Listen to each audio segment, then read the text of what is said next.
Welcome to the 4th annual Grifties and the first ever live Grifty Awards.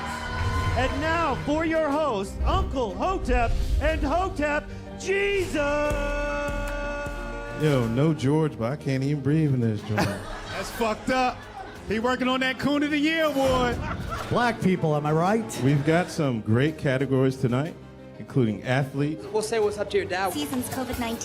Who did you want? Hamlin? Hamlin's a sleeper. Hamlin's a sleeper. Female, musical, celebrity, people's political grifty, the Hall of Fame, and a surprise category. Y'all see we professional. We got the teleprompter and shit. And of course, the one everyone is waiting for, Grifter of the Year award. From podcasts to movies. DJ Protocol. Yeah, DJ, that's the time to do it. This is not a grift. I really think Lil Nas X is a gay demon. How dare you? Unlike most modern award shows, none of these women have penises. Women shouldn't speak anyways. Y'all picked the blackest room for a black. Paint the walls white so I can see y'all next time. All coons looking like to me. Some of you white people too. Some of y'all look like you came from 8 Mile. We're halfway through, no one's been shot yet. But I'm going to say at the Grifty Awards, there's only one person more arrogant, more self-assured than me, and that's Hotep Jesus. Grifter of the Year. Clap it up for old Uncle Hotep. Hopefully my kids will watch this and be inspired and stuff like that. Fuck them kids. I'm looking for my wallet. I'm like, oh, thank God he didn't take it. Thank God.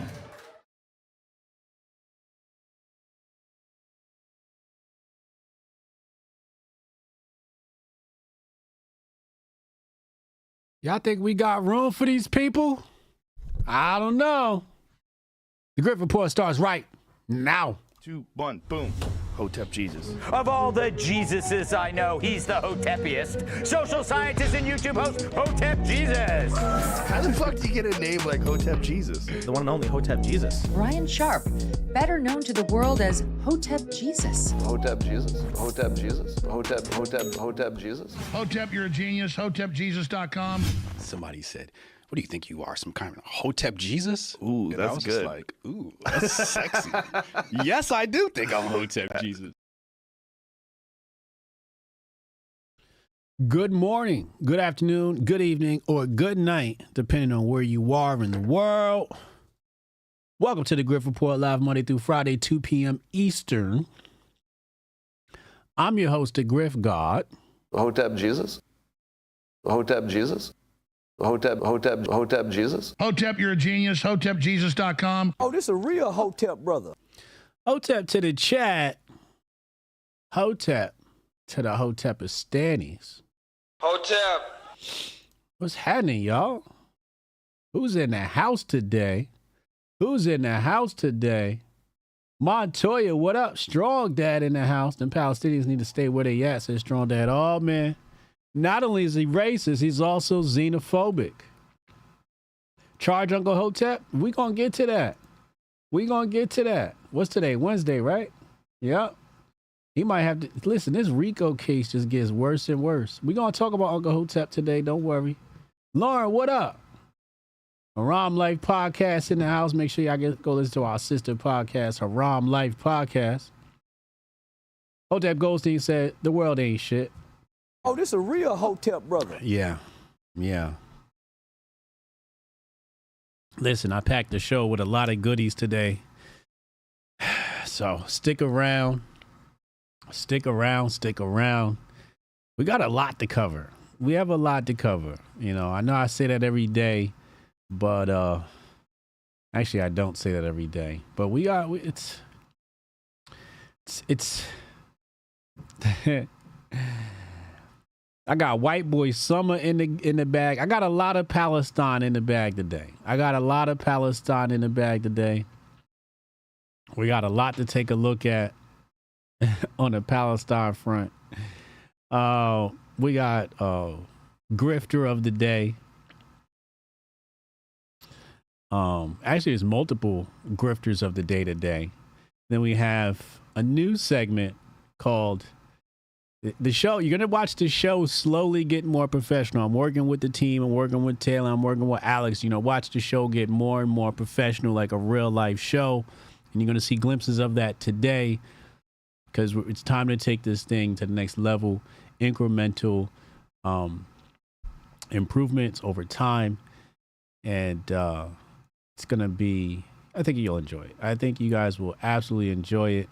It'll make everybody's life much happier.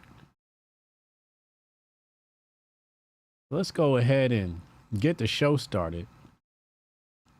Some of y'all complain, say, yo, it's not enough big brain content. When are you going to get to the big brain content? Well, listen, the big brain content doesn't get any bigger than this.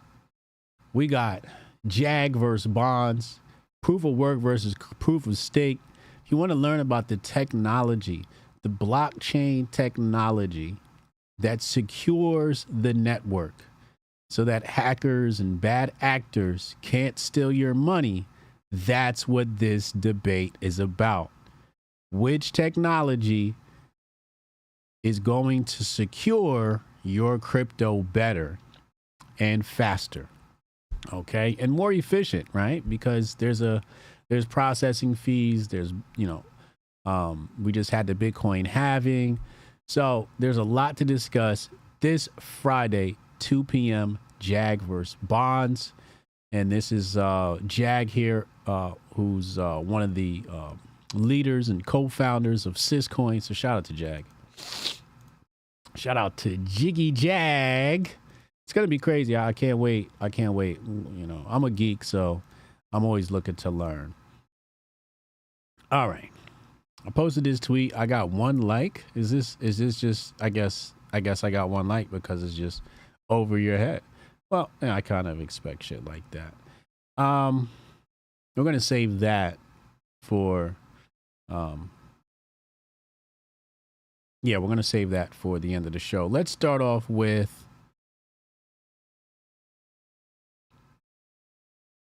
should we just jump right into Grifter of the Day? Is that how I think the bag's looking like Grifter of the Day. All right, so we're starting off with Grifter of the Day. Now, what you're going to see in the future is, you'll see later. Yeah, I'll explain later. Because it's better to have an example, okay? So let's go to our first Grifter of the Day. That is none other than the man himself, Uncle Hotep. Here we are with Uncle Hotep. Let me turn my volume up.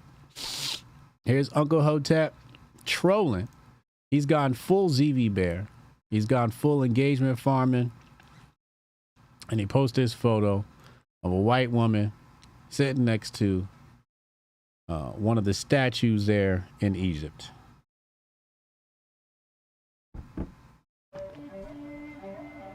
Chat, what are we supposed to do with this? Happy Commie Day. Shout out to Jeff Curtis. Strong Dad with the $5 super. Oh, this a real Hotep brother. First Palestinians replaced Africans in Palestine. Now they trying to get them to replace black people in America. Uh-oh.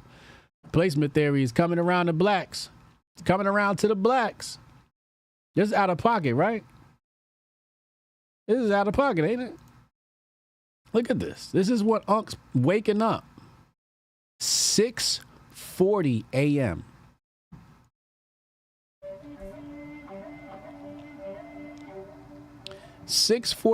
Let's look at the comments.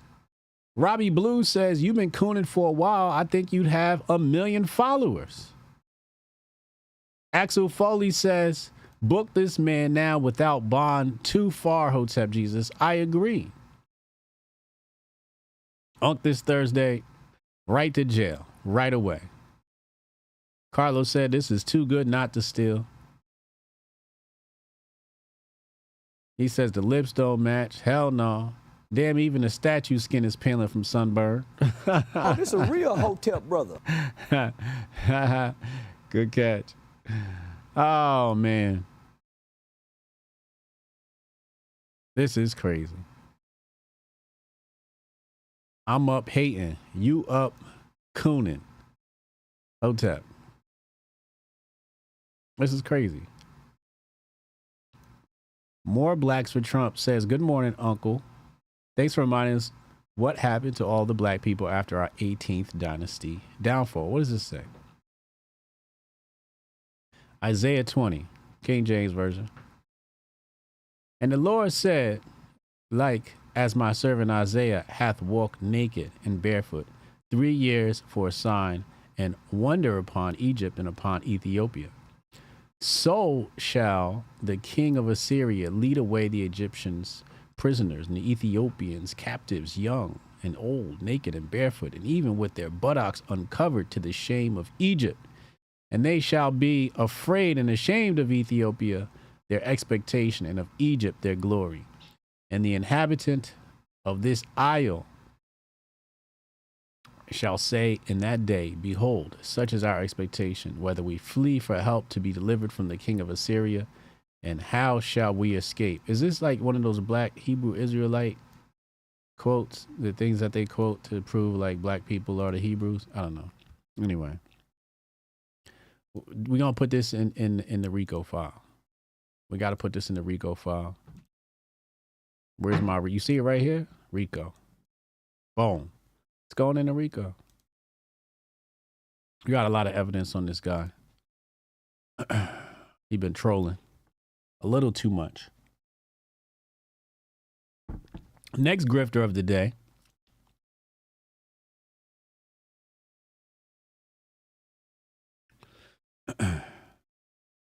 Let's see here.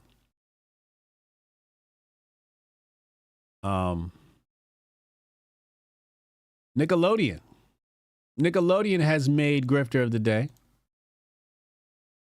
Now, I didn't watch this show. I don't think I was old enough, but it says, first look at the new Fairly Odd Parents series. And Patriot J said they turned Timmy Turner into a black girl. Damn. Is she trans? Hotep, you're a genius. HotepJesus.com. I got a feeling this Timmy Turner replacement might be. Somebody said they got Tina Turner now. This is insane. Oh, I'm receiving a text message. Who is this? Interrupting my show.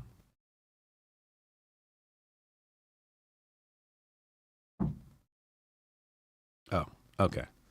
All right, here we go.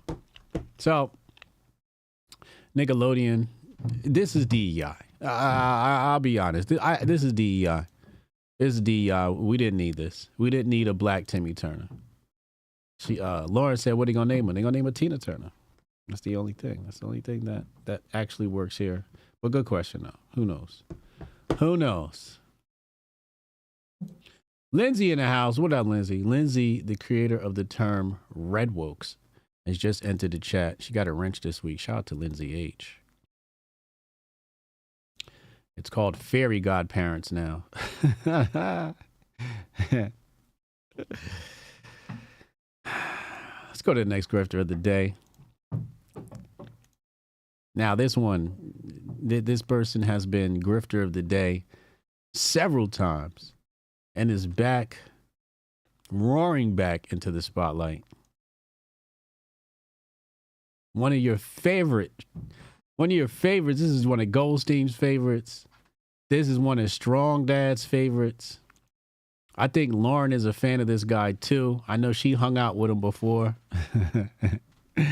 Lauren, here go your homie. Y'all ready? Charlie Kirk.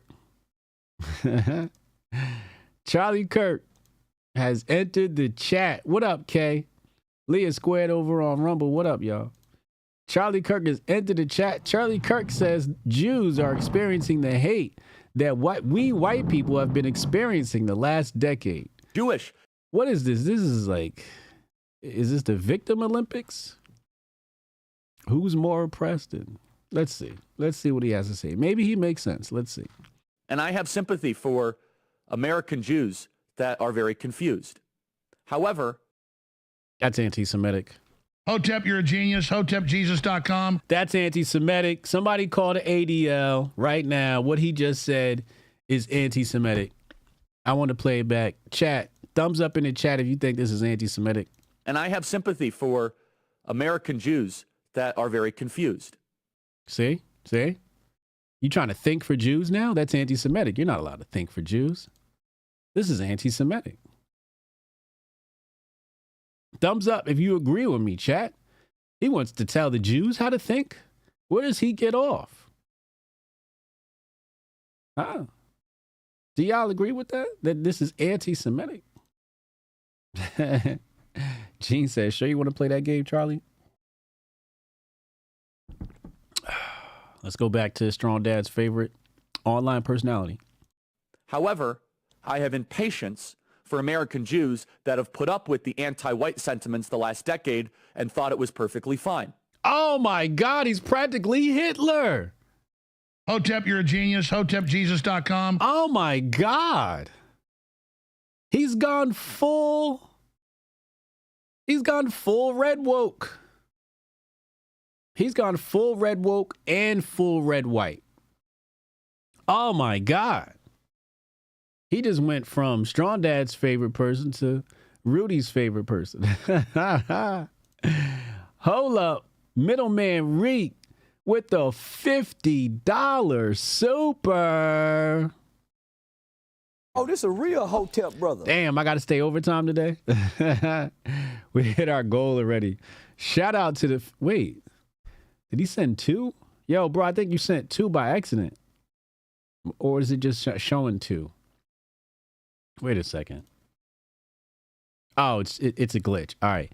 Shout out to you and your products, Apex and Flow. Also, the Patriot Report, Unbreakable Rules of Masculinity have changed my world. I appreciate you. Shout out to Middleman Reek. Oh, this a real Hotep brother. Appreciate you, man. He got all my books. He got the Men of Water prods. Man, he got the flow. He got the flow pecs going through his veins. Make sure y'all get y'all.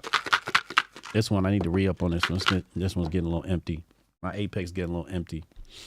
This is, there's no flow in here. My other flow bottle's upstairs. Damn. This is anti-Semitic. Did you hear what he said? This is hateful rhetoric. If I said this, I would have been canceled. Confused. However, I have impatience for American Jews that have put up with the anti-white sentiments the last decade and thought it was perfectly fine. Oh my God, he's gone full Hitler. Charlie Kirk has gone full Hitler. He's practically a Nazi now. Chad, he's a Nazi. You fed up with the Jews because they stood by and did nothing while you were castigated by the media? Is that what you're saying? Bradley said, putting you to work today. They put me to work today. Hey, man, I work for y'all, man. You know, I'm humbled by your presence. So, you know, I'll just suck it up and we're going to get it in today. We're going to get it in. Pause. A decade? Yeah, I don't know about the decade part. That sounds a little extra. Because guess what, American Jews? You're considered white in the eyes of the Marxists. That's anti-Semitic. Hotep, you're a genius. HotepJesus.com. That's anti-Semitic. Jews are Jews. Everybody knows Jews are not white. Jews are Jews. That's anti-Semitic. Somebody call it ADL. What? I thought white meant like MAGA Christian people in Oklahoma. No. White means you too. See, there they go tossing around that white term again. We got to go. Hold on a second. Let's take a trip down memory lane, and we're gonna return to Charlie Kirk. We'll be right back to Charlie Kirk. Let's pull up my appearance on the Will Kane show the other day, yesterday actually, and let's pull up the clip. Will Kane is I believe he's on the 5 with Gutfeld. So yeah. Where are we? Where's the clip? I'm looking for the clip. Here we go. Yep, here we go. Found it. So let's listen to somebody who actually makes sense. And I hate listening to myself, but we got to put this in juxtaposition. It just reminded me, you know, when he used that term white. You're white too. Well, let's take a look. What did Hotep Jesus say about the term whiteness? White. We've lost our way. Now, when you go by the term white and I go by the term black, how far back can we retrace our steps? Because if you're trying to figure out where we went wrong, you have to retrace your steps. So if we're talking about black and white, that stops. You see, it says right there, host of the Grift Report, author of the Patriot Report. I love that. Somewhere. But if you say, yo, I'm Irish and I'm Italian, well, we can trace those back really far all the way into Europe, and we can begin to study who we are and how we acted. With African people, we can trace that back. Oh, I'm from Africa. But, well, what were the customs and how did we deal with our problems? Ba, ba, ba, ba. So it's about understanding tradition. And I think today where we are, it's time to go back. You know, we've gone awry somewhere. It's time to go backwards. And when you're dealing with black and white, you erase memories. And that's really what this is designed to do. It's designed to erase the memories of African and European peoples. And it also, what it also does is it wants to create homogeneity. We can stop right there. You guys go watch. That's the point I wanted right there. Now let's go back. Right. Shout out to Will Kane. Thank you for having me on. I had a phenomenal time. He did a phenomenal job interviewing me, and I had a lot of fun. Can't wait to be back. Welcome to the most hated class in America today. The most hated class in America today. This is amazing. It's just perplexing for me. Like, I'm able to understand a lot of complicated things, okay? I don't understand this shit. How do we live in a nation run by white people, yet you're the most hated? Like, I get it. You know, the media spread their propaganda, blah, blah, blah, blah. It's basically bait to make you say stupid shit like this. But there's nothing here. There's no gravity and weight to what he's saying. There's no proof or evidence behind any of this stuff. And Jews are like, wait, I never thought I was white. I don't identify as white. We're Jewish. You don't get to determine the rules. Many American Jews. Who gets to determine the rules? Are shocked that the organizations and the charities that they have been subsidizing want them dead.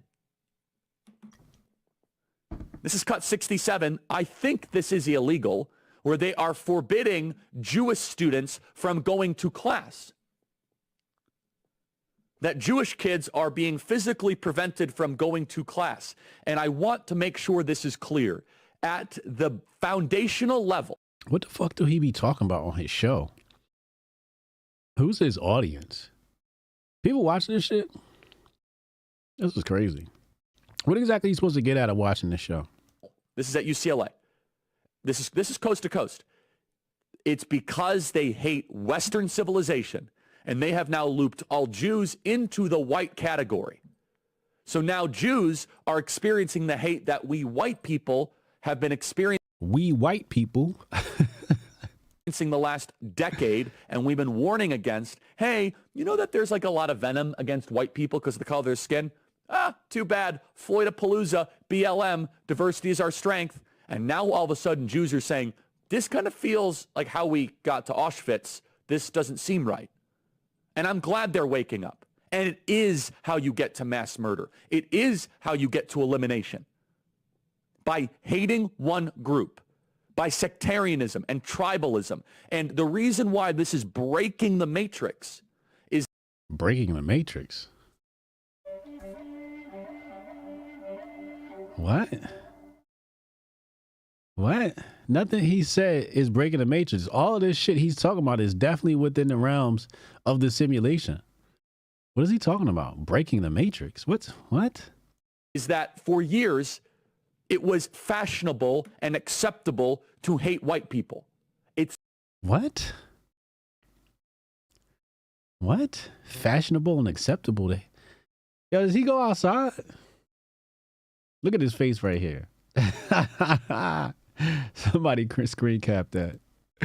Somebody screen cap your boy Charlie. Montoya said, what is he babbling about? Yo, I don't know, yo. Blunt Step said, notice how he's reading all this. It's a script. Is it? Lindsay said, I think the Matrix broke him. I think the Matrix broke him. Adrian said, is this white supremacy? Jeff Curtis said, being white in the U.S. cannot possibly be easier. Oh, this a real Hotep brother.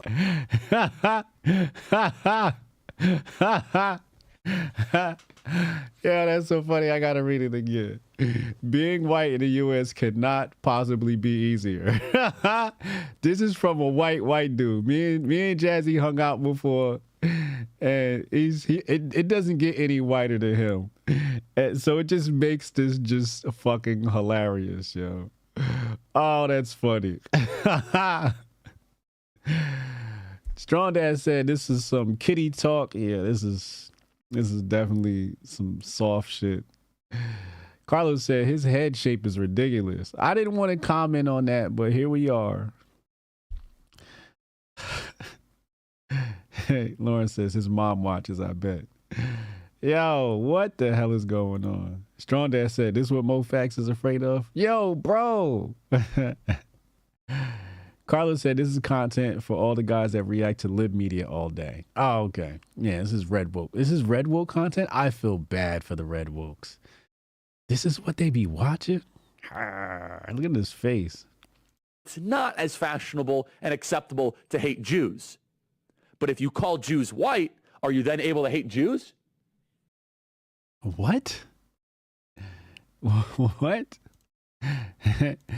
If you call Jews white and then you hate them because they're white, that's not anti-Semitic. You're not hating Jews because they're considered white. You just erase their Jewness by calling them white. They're not white. They're Jewish. Just like you're not white, wherever you're from, Charlie. White folks in the chat, go find out where you from, man. Go be European, man. Go be European, man. Find out your Irish ancestry, your French, all of that shit. You know what I'm saying? Get on your we was Kang shit. All right? Get on your we was Kang shit. Trace your lineage back to lords and shit like that. You know? I got a white man in my family. I got a white man in my family from England. I got that good English blood in my body. Hotep, you're a genius. HotepJesus.com. giving Unc ammo right there. Retro Neon, $2. What up, people? Shout out to Retro Neon. Appreciate you. Kay said he wants more hatred of people of color. Yeah, I would agree. Anyway, moving right along. Before we get to the Palestinian thing, so this is what I was talking about. So we have the grifter of the day. Now you guys saw the grifter of the day and how we're doing that, right? So we're gonna be doing grifter of the day. Now today we're gonna be debuting a preview of what the show is gonna start to look like. And what we're gonna have today is something called the Men of Order moment of the day. Okay. Men of Order moment of the day. And my pick today is quite controversial. However, I think it's warranted because of who this person is referring to. Okay. So let's head to the Men of Order moment of the day.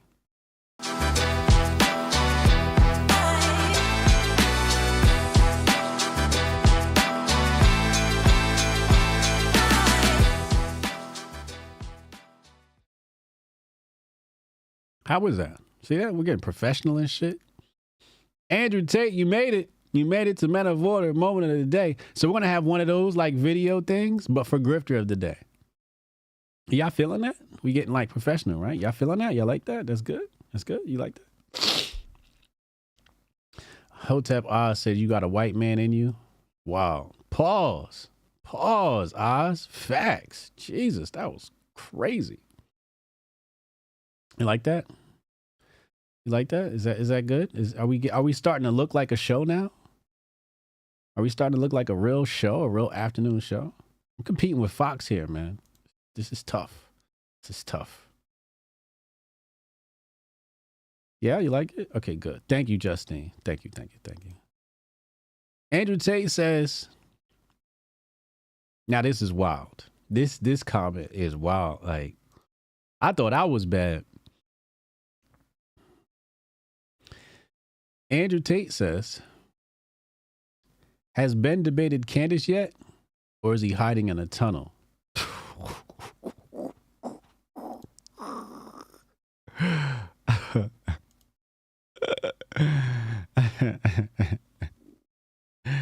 Oh my God. Oh my God. Is this anti-Semitic? She says, stop. The Grift Report has no competition. This is facts. Damn, Tate. Hold up. We got another Men of Order moment of the day. Which is going to oh wait, I missed the grifter of the day. Hold on, let's go back. Hold on, we got another grifter of the day. This shit is funny. Hold on, watch this. I missed this. Hold on, watch this. Ukraine grifter of the day. MFA of Ukraine. Meet Victoria Shi, a digital representation of the MFA of Ukraine, created using AI to provide timely updates on consular affairs. For the first time in history, the MFA of Ukraine has presented a digital persona that will officially comment for the media. This is verified. This has the official Twitter verification for governments. This account is verified because it is a government or multilateral organization account. This is real, people. They're telling you we're going to bring you news from artificial intelligence about Ukraine. There were so many implications here to this story that we could do hours on this. I want Goldstein to do a dive on this when he calls it. I want Goldstein to really tell us what are some things we need to watch out for with this. Let's play the tape. Dear members of the media and the public, I welcome you. My name is Victoria Shi. I have been created by the Ministry of Foreign Affairs of Ukraine using artificial intelligence to provide you with timely and high-quality information on consular affairs. I am a digital person. Wait a second. First of all, this shit looked too real. That's first of all. Today's not April 1st, right? This looks way too real. What's going on? Wow. I'm bewildered. I am bewildered. I don't even use that word. That's how bewildered I am. I'm flabbergasted. Now, why did they use the racially ambiguous, borderline, light-skinned black chick? Do they got light-skinned black people in the Ukraine? Blunt Step said, not a single person in Ukraine looks like that. This is what I'm saying. What? Like, it's like, oh, we can't get no black people to champion our cause? Then we'll create one.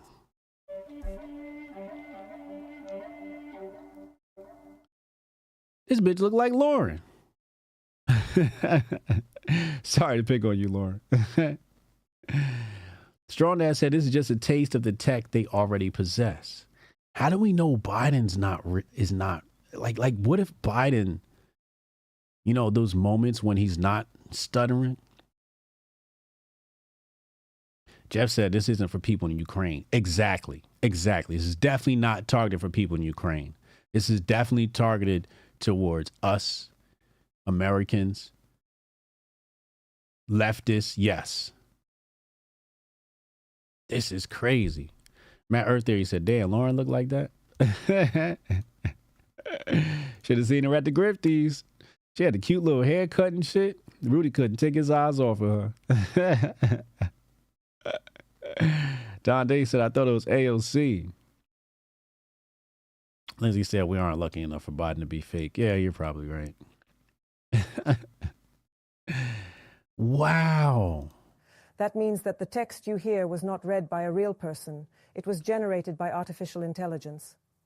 I will carry out a number of tasks. First and foremost, I will inform the public, providing timely and verified information from Ukraine's consular service.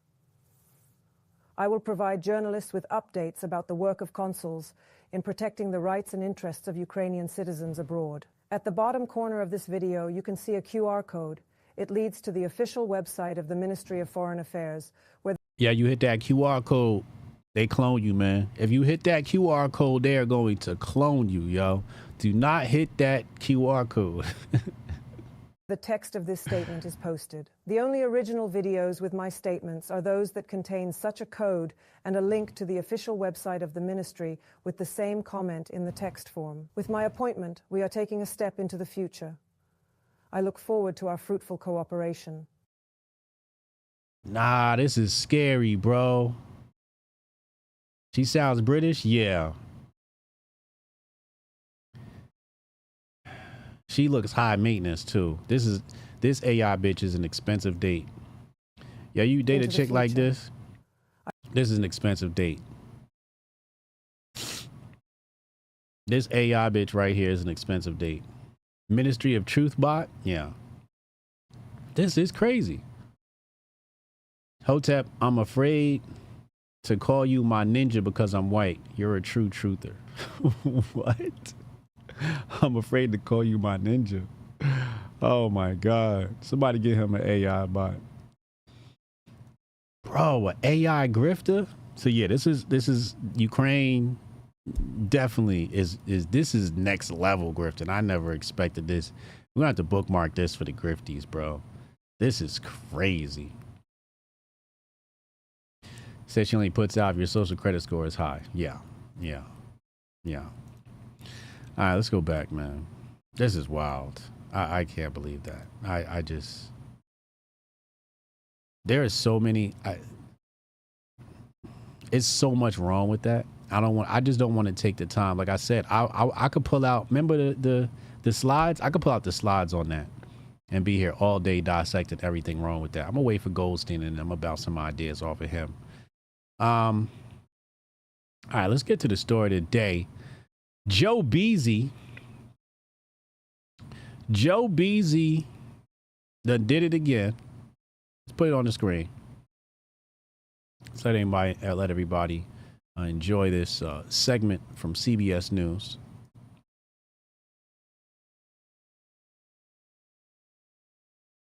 Let's hit play.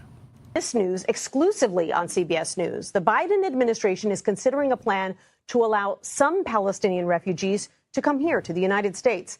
That's according to internal federal government documents that were obtained by CBS's Camilo Montoya Galvez. According to the plan, some Palestinians fleeing the war would be offered a permanent safe haven here in the U.S. And one option under consideration is to allow those who have immediate family members who are either American citizens or permanent residents to enter the country if they pass various background checks first. The plans would require coordination with Egypt, which has so far refused to allow large numbers of people from Gaza to cross the border into that country. This news exclusive. Wait a second. Palestine is right there next to Egypt. Y'all gonna put these people on a plane, send them all the way over here. When Egypt right there?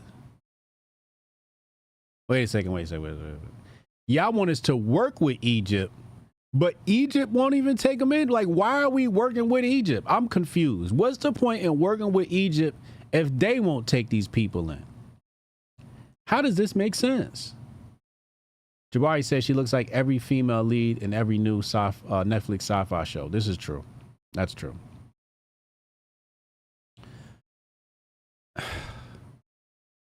Why? I don't understand why we're working with Egypt. Let's go to the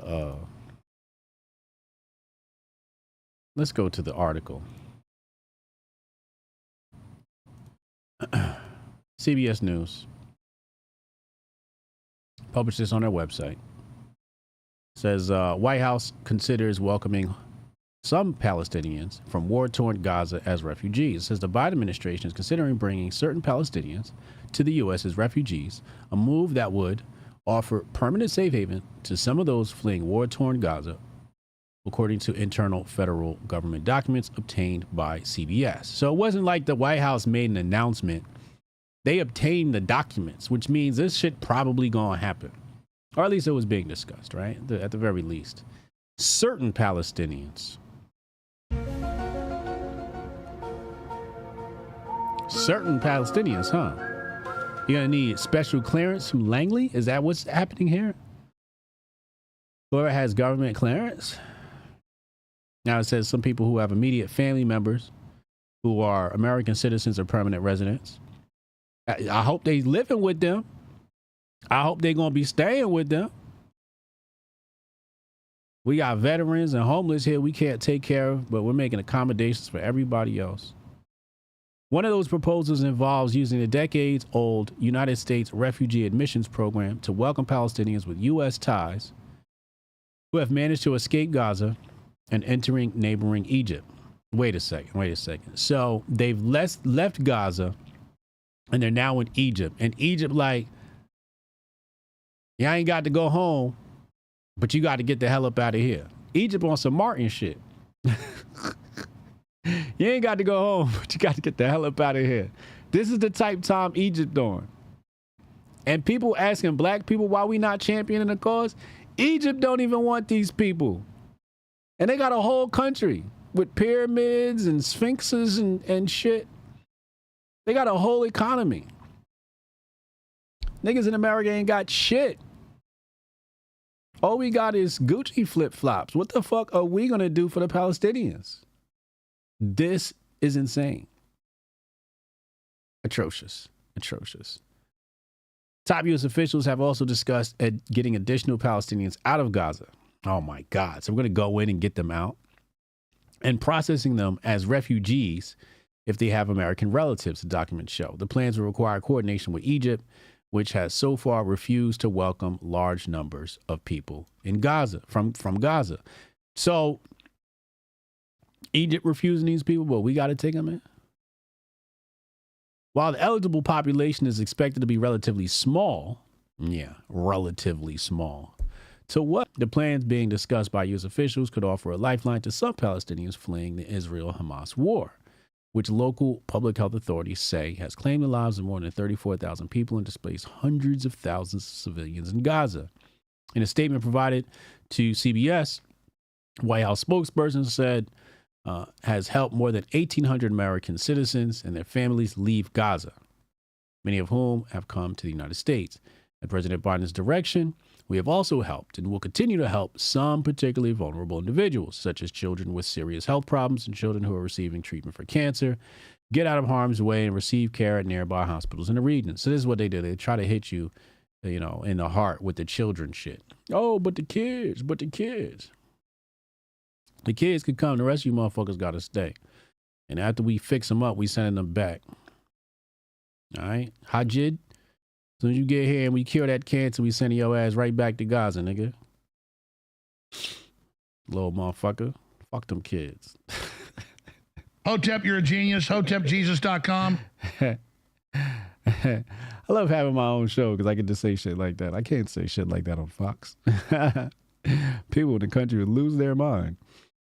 The statement went on to say that the U.S. categorically rejects any actions leading to the forced relocation of Palestinians from Gaza or the West Bank or the redrawing of the borders of Gaza. The best path forward is to achieve a sustainable ceasefire through a hostage deal that would stabilize the situation and pave the path to a two-state solution. Yeah, fuck that two-state solution. That's not real. You cannot make a two-state solution. It's not going to happen. It hasn't happened since 1940, whatever the fuck. It's not going to happen now. Israeli government launched a mill. All right, yeah, all right. So, chat, y'all welcome these folks in the country? I already know the answer.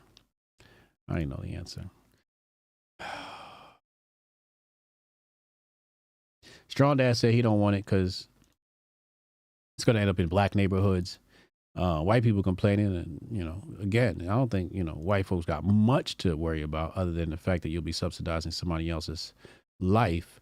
But black folks are going to definitely be bearing. Anybody in a poor neighborhood, but especially black people, Chicago, Detroit are livid about the illegal presence of aliens. So, let's come back. I should have put this in the grifter of the day portion. We're going to come back to the Palestinian story in just a second, but apparently Nick Fuentes likes black women. Let's take a look.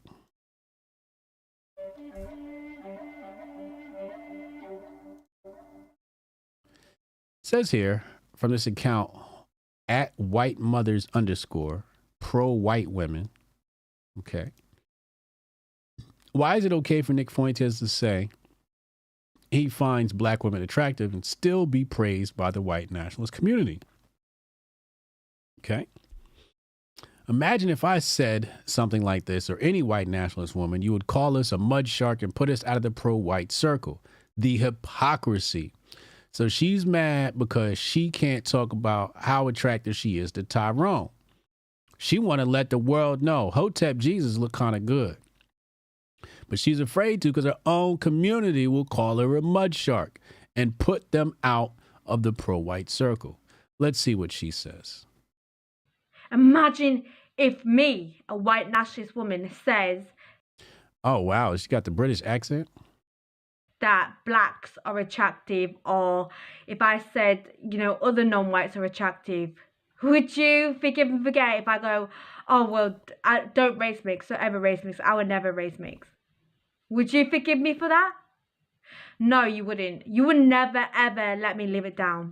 Nick Fuentes is a Nick Fuentes. She said that shit with 3 syllables. Controlled opposition, whether you all like it or not. Damn, did she just call Nick control opposition? No, you wouldn't. You would never, ever let me live it down. He said, I bet Unc follows her. Let's take a look. Let's see if Unc follows her.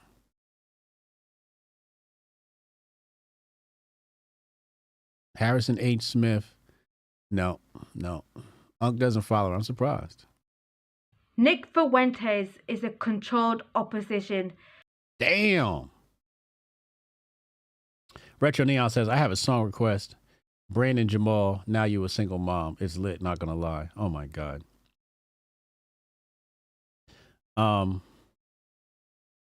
Jabari said it seems like the Palestinians have been kicked out of as many countries as the people who they're fighting with, almost like they're cousins or something. Oh, man, Jabari, come on, man. Oh, this a real Hotep brother. Come on, bruh.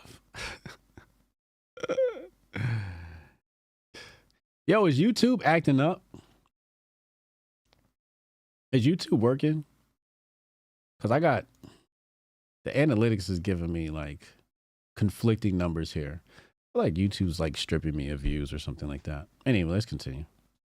Whether you all like it or not. You're so deluded. Oh my God, he says so many great things while brainwashing the young white men into thinking it's okay to rape white women. Whoa, wow, wait, hold on now. Damn. To control white women. To manipulate white women. To think that it's okay to find black women attractive. It's okay to find non-whites attractive. Nick Fuentes is not on our side. You see the number jumping up? It's like it jumped from like 160 to 190. It's like going up and down. It's like some weird shit. He never was. He's like deluding all the Christian men into thinking it's okay to race mix. Wow. I'm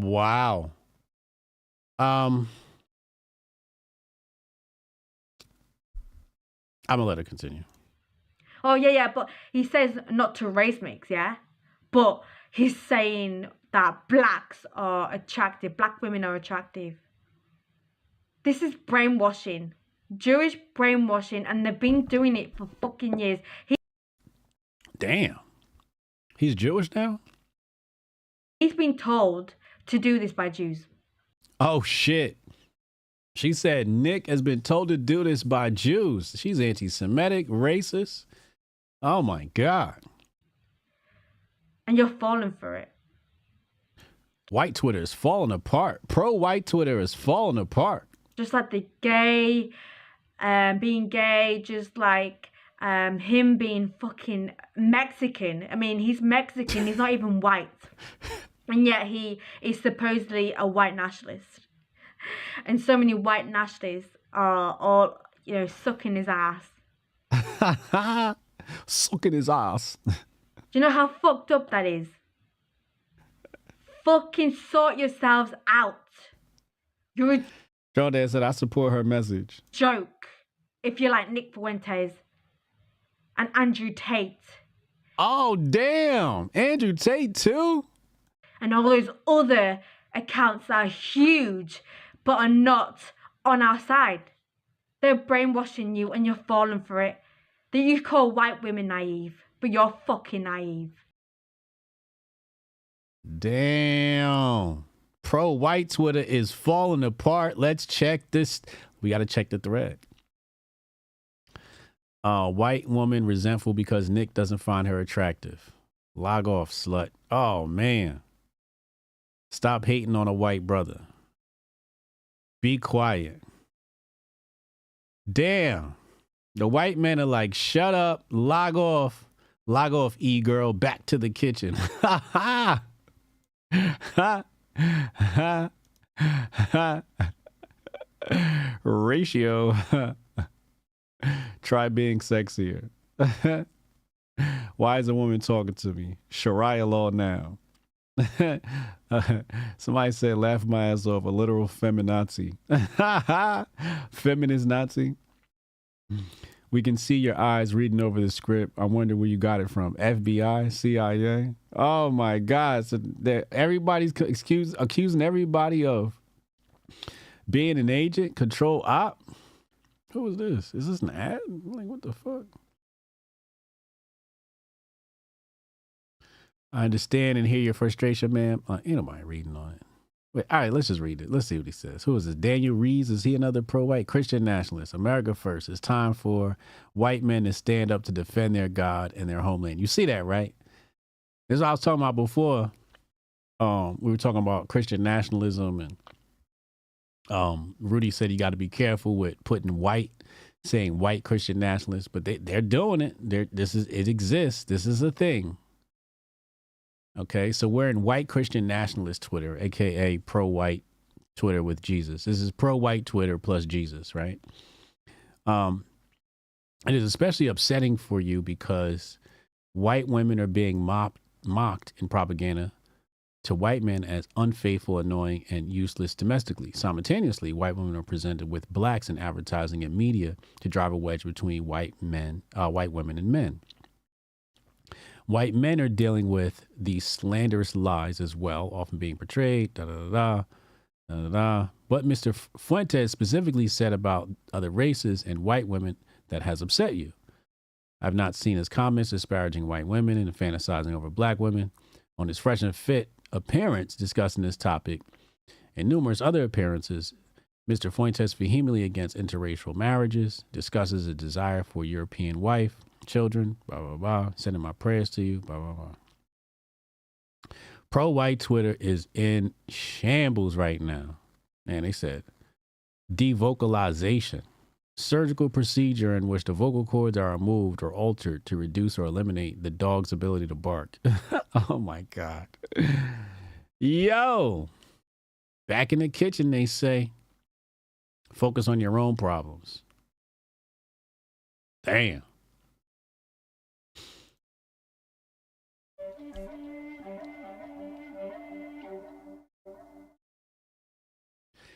Yo, this world we live in, this nation, these are some crazy times we're living in. Crazy times we're living in.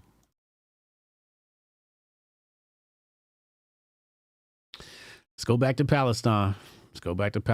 So somebody said it's white boy summer. I pulled up this tweet from Will Kane. Check this out. It says, on a positive note, the patriotism is not as uncommon as believed. But the bravery, it's too easy to just do nothing, is rare. And there you go. You got the white boys said, nah, not on my watch. Put that American flag back up. You will not have no. Remember what we was talking about? I said, where is the soul of the white man? There he is. There he is. White boy summer has returned. Oh, let's show it to you in 4K in case you don't believe me. White boy summer has officially returned. Here you go. Y'all ready? It's a hell of a May Day. He said, are we doing t-shirts or what? Nah, y'all got to see the whole thing. Y'all got to see the whole thing. This is great. This is great. Humanity has endless entertainment. Endless entertainment. Look at this. White boy summer. This is good. Now I'm happy for them. I don't know why. I just love seeing, this shit, Retro Neon, $5. He said, hey, ain't nothing wrong with a little jungle fever. White man got tired of the whole white milk and wanted some dark chocolate. Hey, man, get the flavor of the month, man. Whatever you want taste for, man. Do you, man? He said, ha, ha, ha, those shorts. Yeah. Yeah. This is interesting, man. So the white man has entered the conversation. Well, he's been in the conversation, right? But as far as the Palestinian conversation goes, we had, the white folks basically running all this shit, on George Soros' wallet. And then the white boy said, not on my watch. This is great. This is great. This summer is going to just lend us so much laughs and entertainment. I love this unrest because it's just great entertainment. We're going to go to phone line soon. Text Hotep your name at 202-596-5631. Text Hotep your name, 202-596-5631. Just going to play a couple of videos as we close out the show and go to the phone line portion of the show. Hold on a second. Let's take a look at this video. Hamas students, they call them Hamas students? Hamas students at Columbia. They just barricaded us in. Oh my effing God, no effing way. F you, it's finals. Can I go home? Breaking 911. Breaking 911 has been bought and paid for and purchased because he called them Hamas students. That is not the correct term for these people. That is political rhetoric that has been inserted to this story by Breaking 911. Breaking 911 cannot be trusted to be bipartisan and unbiased, so we know which way they slant. Let's go to the tape. They just barricaded us in. Oh my fucking God. They're laughing. No fucking way. Fuck you. It's finals. Can I go home? Listen. If you bust your way in a building and occupy that bitch and the police lock you in, you should be happy. Why are you complaining? This is what you wanted. You wanted to protest. You wanted to make some noise. You wanted to grift. Nah, sit your ass down and buckle up. You're in for a long night. Hope you brought some canned beans with you. Dumbass students. We got more. Hold on. We got more in the Palestine front. Let's open up this one. We got the video of the white boys. I showed you the still. Let's show you the video of the white boys putting in that work. God bless America. You know what I'm saying? The soul of the white man ain't dead yet. It ain't dead yet. Here you go.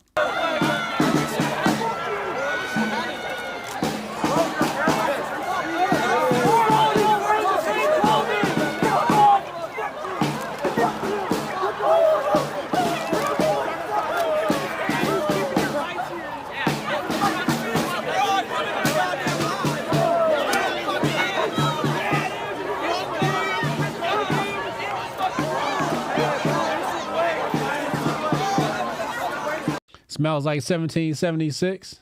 Says Aunt Bailey. What up, Aunt?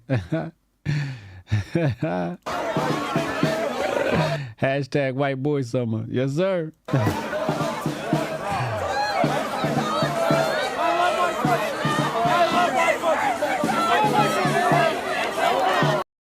Lauren said, the fuck they doing? They grifting. You can't put the flag up without taking your pictures first. They gotta get their pictures in first. Social media, hold up. Do mine next. Here, hold my phone. Take my picture. Hashtag white boy summer.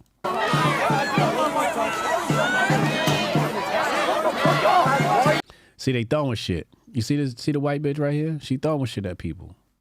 She throwing shit at people. You see what I'm saying? She throwing shit at people. Relax, lady. This is how shit gets out of hand. This is why you gotta lock everybody up, man. Cause now you wilding out. Just protest and yell at each other, but you ain't got to throw stuff.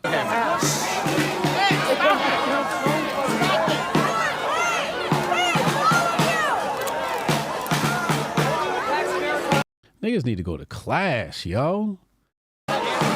Go to class. What are y'all doing? Look at David right here with the flag. See David with that beautiful blue and white flag. This is crazy. Let's go to the next video. I told you I got a bunch of them. Go to class.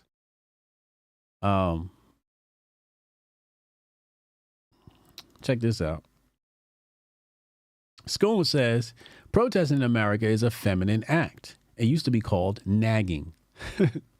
It's relatively safe. Men take action that incur consequences, not whine and beg for attention. The black face of the Palestinian protests at Columbia, Kimani James, described himself as black and queer. I don't think we need the announcement. Pretty consistent if you ask me. Oh, man. Oh, this a real Hotep brother. Somebody said, Kimani? Of course. He said, guaranteed single mom. Oh, shit. Yeah, like, if there's going to be like, sometimes people say, oh, there's black people at the Palestinian protests. Yeah, the black and queer ones, that's who's showing up. Or the ones that have to announce it. Because there's black and queer, there's black gay people that be like, man, like, I don't got to announce this shit. The ones that go out of their way, put it in their bio and, you know, wear the flag and all that shit, you know, these the main ones that be, because that movement, you got to remember the black queer movement, AKA BLM, also funded by Daddy Soros.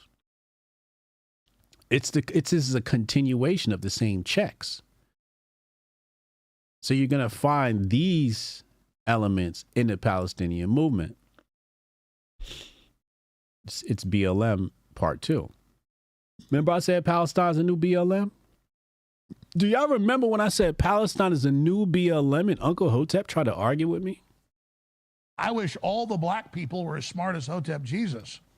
And I wish all the white people were as smart as Hotep Jesus. And I wish all the Hispanics were as smart as Hotep Jesus. Because that guy, he really gets it. He knows how to boil it down. Yeah, I remember I said that, right? Here we are. Like, it wasn't super obvious when it first kicked off last year what was coming. Palestine's a new BLM. This is like, come on now. I thought that was clear as day. That they were ushering in a new victim class. Didn't I tell y'all what this was coming? I told you last year. Last year I told you Palestine was a new BLM. So why are we shocked when we see all this stuff now? Should have been watching the Grift Report. Hotep, you're a genius. HotepJesus.com. Let's go to Alex Stein. You don't like it? You can go to Palestine and see how they treat you there. They don't like gay people. If they'll throw you off a fucking bridge. Okay, Damn. this person wants to talk. What do you want to say? What do you want to say? Aren't you trans or gay? I know. So how would they treat you? How would they treat you in Palestine? You guys sold it. Like somebody from the university. Hey, what do you think about all this? I actually think I'm not because the space is already reserved. Well, it's a public space. I'm allowed to walk out here. Then their audio sound like Spotless phone. I tell me this space is Now I feel so bad about our coverage. If the Blaze couldn't get it right. right here. Yes. So I can walk right here. This isn't reserved. Will you stop bumping into me, dude? You're the one bumping into me. Okay. They're trying to like kick me out of here. I don't know why. We're proud of you. Here we go. Here. Wow. October 7th was a terror attack. October 7th was a terror attack. October 7th was a terror attack. October 7th was a terror attack. You guys support terrorism. Oh, you called me a bitch. Come on, you want to say anything about gays? Come here. What do you want to say? You are a fucking puto. Oh, I love it. So you're Mexican? I love it. No, I'm from Texas. You are a fucking puto. We have a lot of Mexicans here. What do you want to say? Senor, amigo, what do you want to say? Amigo, are you afraid? Or do these people own you, amigo? Or do you work for them, amigo? Hey, amigo! It's funny how you guys shut down a Hispanic man. You shut down. If you're Hispanic, you're gonna let them tell you what to say. October. Is that how it's called, October? Yep. 7. Film that. And then Hamas is Hamas. You see that? Oh, look, they're watching it. Look at it. Look at that. Get that. Look at that. Look at that. Look at that. Hey, don't kick me, dude. What is your deal, dude?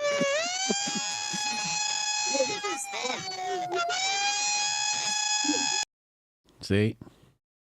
There's always gonna be a nigga there.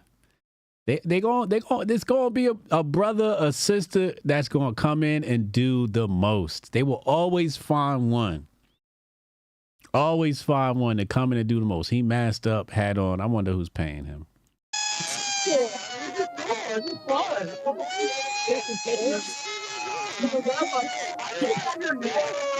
Let's go to the next video. Is this the same one? Attack! October 7th was a terror attack! That's the same video. Okay. I thought it's two different angles. Shout out Alex Dye. Keep kicking up dust, kicking up the fuss down at the Palestinian protests. Can't wait to hear from my callers today to make sense of all of what we've seen today. I told you today was going to be a wild Grift Report. Last video here. This is wild. I think I had this a couple of days ago. This isn't new. Some of you may have seen this video. Let's play.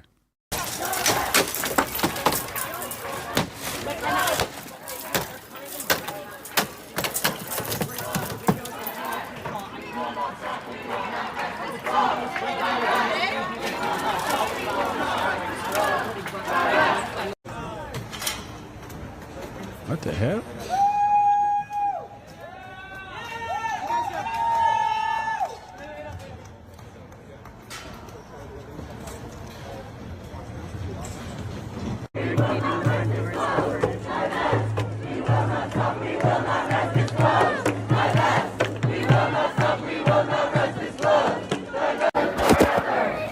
I gotta go find my video.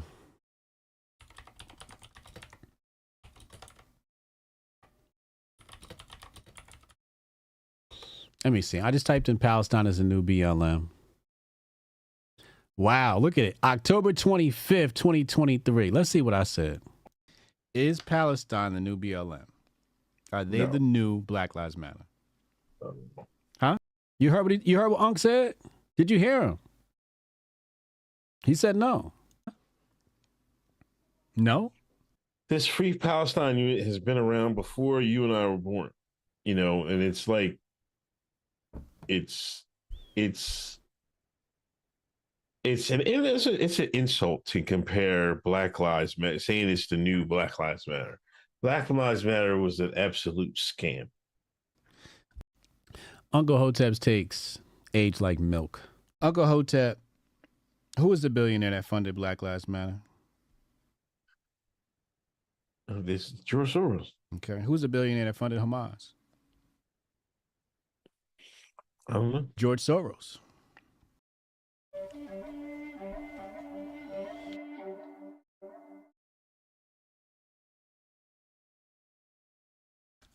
George Soros is pro-Palestine. So you see George Soros. What? This is from GeorgeSoros.com, 2007. Okay. American Israel must open the door to Hamas. Open Society is organization, the same organization that funded Black Lives Matter, also admitted on their website that they were funding Hamas. The main thing that makes Palestine the new BLM today is the fact that this is what the left is going to ride on. You see, niggas got kicked out. Niggas are no longer a point of contention. Nobody cares about us. The right has dismissed us. You also had the left get rid of black folks too. The left no longer is using black folks for the election. They've completely dismissed us. So they need something to replace Black Lives Matter as the thing to divide the country. And that's what BLM was. It was a mechanism of division. Palestine is the new mechanism of division. That new thing is Palestine. It is the new BLM because that is the last thing that occurred. Is it an identical comparison? No, it's just the new thing. The old thing was BLM. The new thing is Palestine. It's not an identical comparison. It's a comparison based upon the tool that they use to control us. Okay? Gutfeld watches the Grift Report. Even Gutfeld got on board. Let's go to the tape. He went on the 5. This is my homie. He kick it with Hotep Jesus. December 15th. They're in trouble, and here's why. They took the pro-Hamas cause, and they slipped it right into the BLM costume. Never mind the radicalism. Hotep, you're a genius. HotepJesus.com. The violence, the sexual atrocity. They took the costume of the oppressed and they switched it. Now the Jews are the oppressor. It's not young people they should worry about in their party. They should worry about Jews finally seeing the handwriting on the wall. You are the new oppressor. You are the new cops. You are the new Derek Chauvin. And Hamas is the new George Floyd, you know? We desperately need to have a correction in the Democrat Party because, you know, we've been saying this for years. A strong Democrat Party makes for a strong country. We need to have two sides of the same coin, right? They have to be based on common values, but you can't have common values if you separate everybody into identity boxes and then turn them on each other. And that's what the Democratic Party is suffering from right now. Bravo. You heard it, right? Hold on. Hold on. I'm looking for my clip. Hold on. Because I got to repost it. That's why I'm looking for it.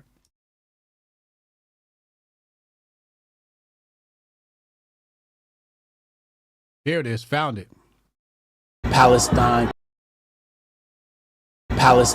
is the new BLM. Talk to him, Jesus. Let's call it PLM. Now, when I said this on October the 15th, people started freaking out. But what does Palestine, Hamas, and BLM all have in common? George Soros. George Soros wrote an op-ed on his website claiming that he wanted to support Hamas in Palestine.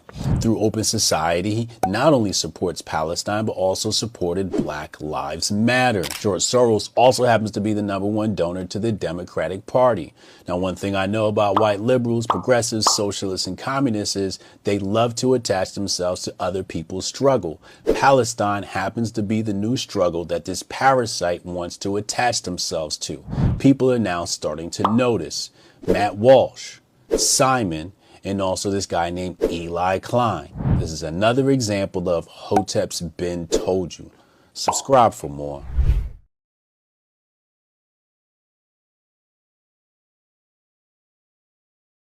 Chat, if you watch the Grift Report, you're at least a year ahead of everybody. At least, if not 4 to 10 years. Okay? Hotep's been told you. Hotep's been told you. This is crazy. This is crazy. You think I couldn't? I watched I sat here on my computer and my phone and I watched BLM go from seed to a giant sequoia, a redwood. Okay, I watched that thing grow into a behemoth, from seed to behemoth. I know what a Soros insurrection looks like. I know. Crazy, man. So when you look around now, remember who told you first, man. This is why you watch your show. Congrats to you. Congrats to you. Okay? All right, quick update before we go to the phone lines. Bank of Japan is saying the quiet part out loud. CBDC that allows external policies to tap into payment data. The Bank of Japan published on April 22nd an interim report on its central bank digital currency. So the Bank of Japan is now working on, or has been working on the CBDC, but they're talking about your data, transaction data. You know what you can do with somebody's financial transaction data? The FBI, CIA could tell you a whole lot about that. Anyway, let's go to the phone calls. Text Hotep in your name, 202-596-5631. I'll be right back after this short, brief commercial break. Welcome to the 4th annual Grifties and the first ever live Grifty Awards. And now for your hosts, Uncle Hotep and Hotep Jesus. Yo, no George, but I can't even breathe in this joint. That's fucked up. He working on that Coon of the Year award. Black people, am I right? We've got some great categories tonight, including athletes. We'll say what's up to your dad. Season's COVID-19. Who did you want? Hamlin? Hamlin's a sleeper. Hamlin's a sleeper. Female, musical, celebrity, people's political grifty, the Hall of Fame, and a surprise category. Y'all see we professional. We got the teleprompter and shit. And of course, the one everyone is waiting for, Grifter of the Year Award. From podcasts to movies. DJ Protocol. Yeah, DJ, that's the time to do it. This is not a grift. I really think Lil Nas X is a gay demon. How dare you? Unlike most modern award shows, none of these women have penises. Women shouldn't speak anyways. Y'all picked the blackest room for a black. Paint the walls white so I can see y'all next time. All coons looking like to me. Some of you white people too. Some of y'all look like you came from 8 Mile. We're halfway through. No one's been shot yet. But I'm going to say at the Grifty Awards, there's only one person more arrogant, more self-assured than me, and that's Hotep Jesus. Grifter of the Year. Clap it up for old Uncle Hotep. Hopefully my kids will watch this and be inspired and stuff like that. Fuck them kids. I'm looking for my wallet. I'm like, oh, thank God he didn't take it. Thank God.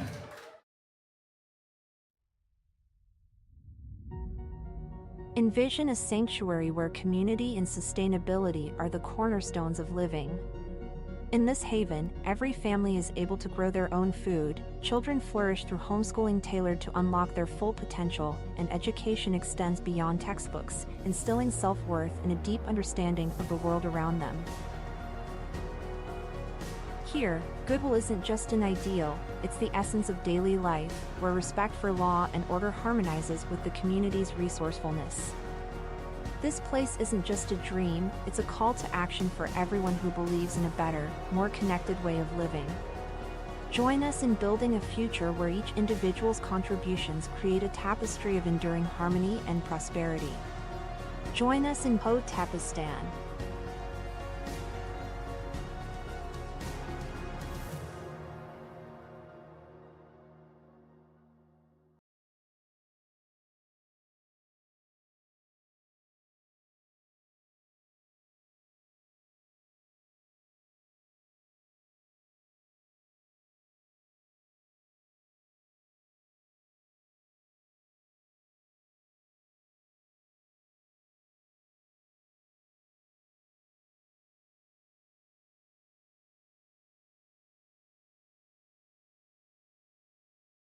Really weird. Ladies and gentlemen, we back. I got Goldstein on the line. Goldstein, what's happening, bro? What's happening? What's good with you, bro? Oh man, shit. Same old. Hey, I'm liking the new vibe of the show. Okay. You know what I mean? I like the direction you're going with this. Oh, you see the direction, right? Yep. Thank you, bro. You know what I mean? Graphics and whatnot. Yeah. It's all those bells and whistles that keep the motherfucking sentences glued in. Oh, this a real Hotep brother. Exactly. You need that. You need it for the monkey brain. You know, the monkey mind. Yeah. Yep. Nah, but hey, let me tell you, bro. First, I'm gonna start with this. Mm-hmm. I'm gonna say that motherfucking Charlie Kirk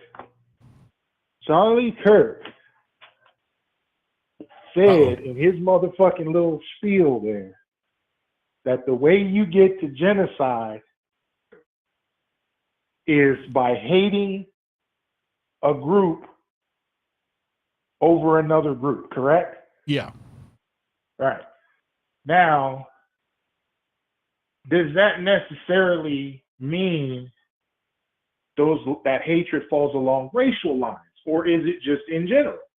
Because if I'm not mistaken, they go pretty hard on the mental patients on the left. Right? I see where you're going with this.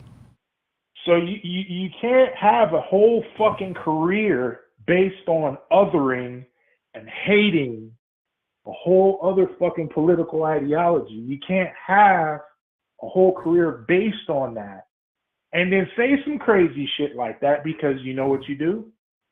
You say the quiet part out loud, Kirk. That's what that's called, Kirk. You can't tell people the truth of the shit that you're on. That defeats the whole purpose if they're listening.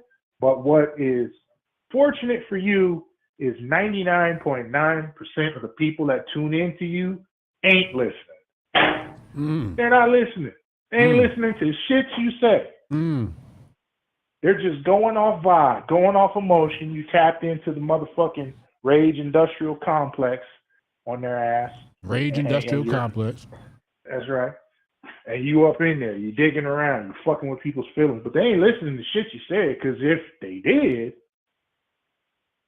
they would know beyond a shadow of a doubt that you're full of shit.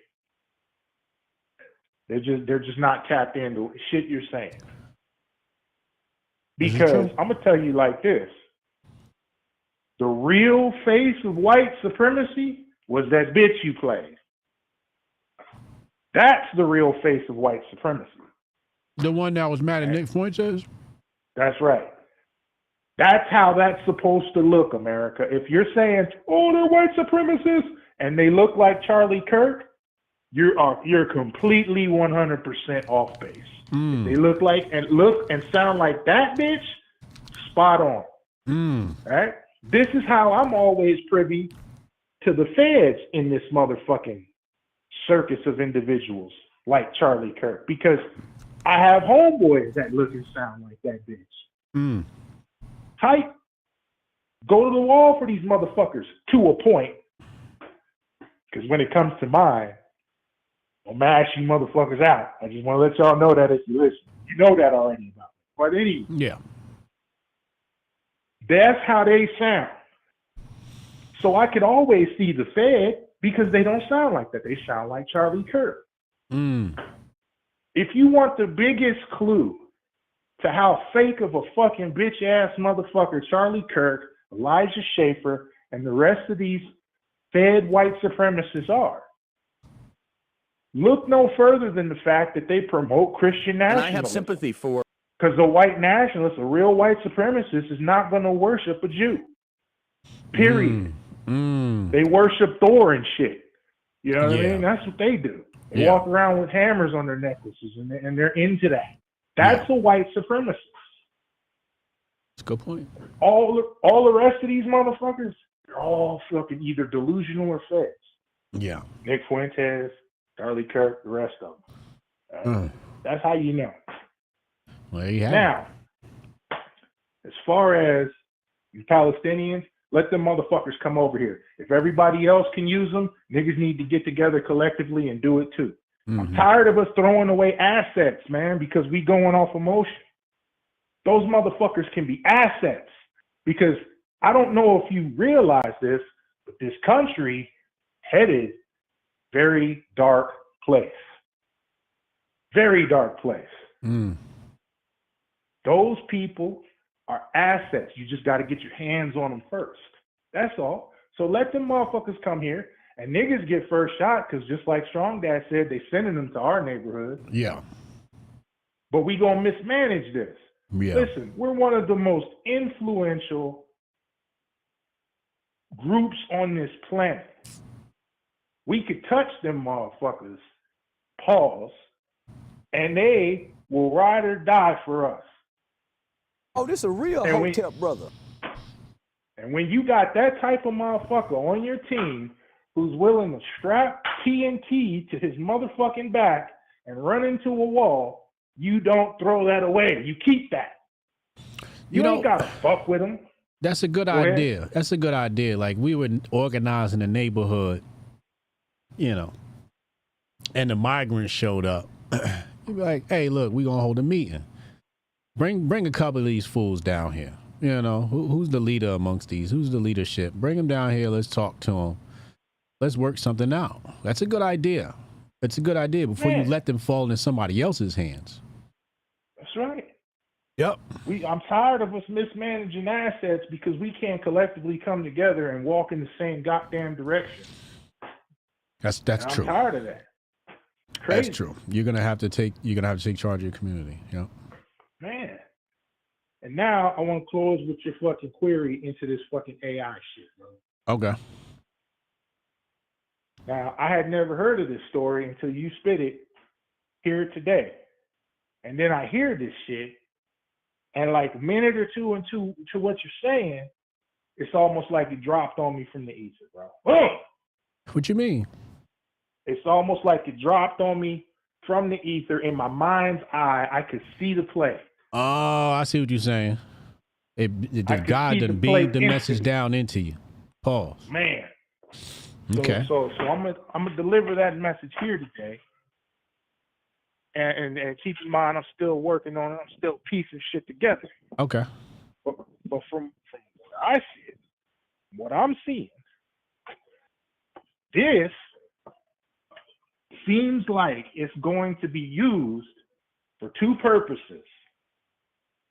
One, to expose corruption on the level that we all know exists over there, but no one ever says anything about, because it's AI and it's going to be unbiased, unfiltered. Here you go. Here's what I put together as the news, and it's going to expose all the way up to the Bidens.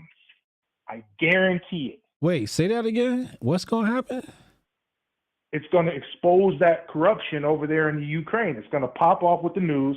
Here's the news. Here's the news. But then people are going to be able to ask it questions, and it's going to tell the truth, quote unquote. And it's going to be the actual truth.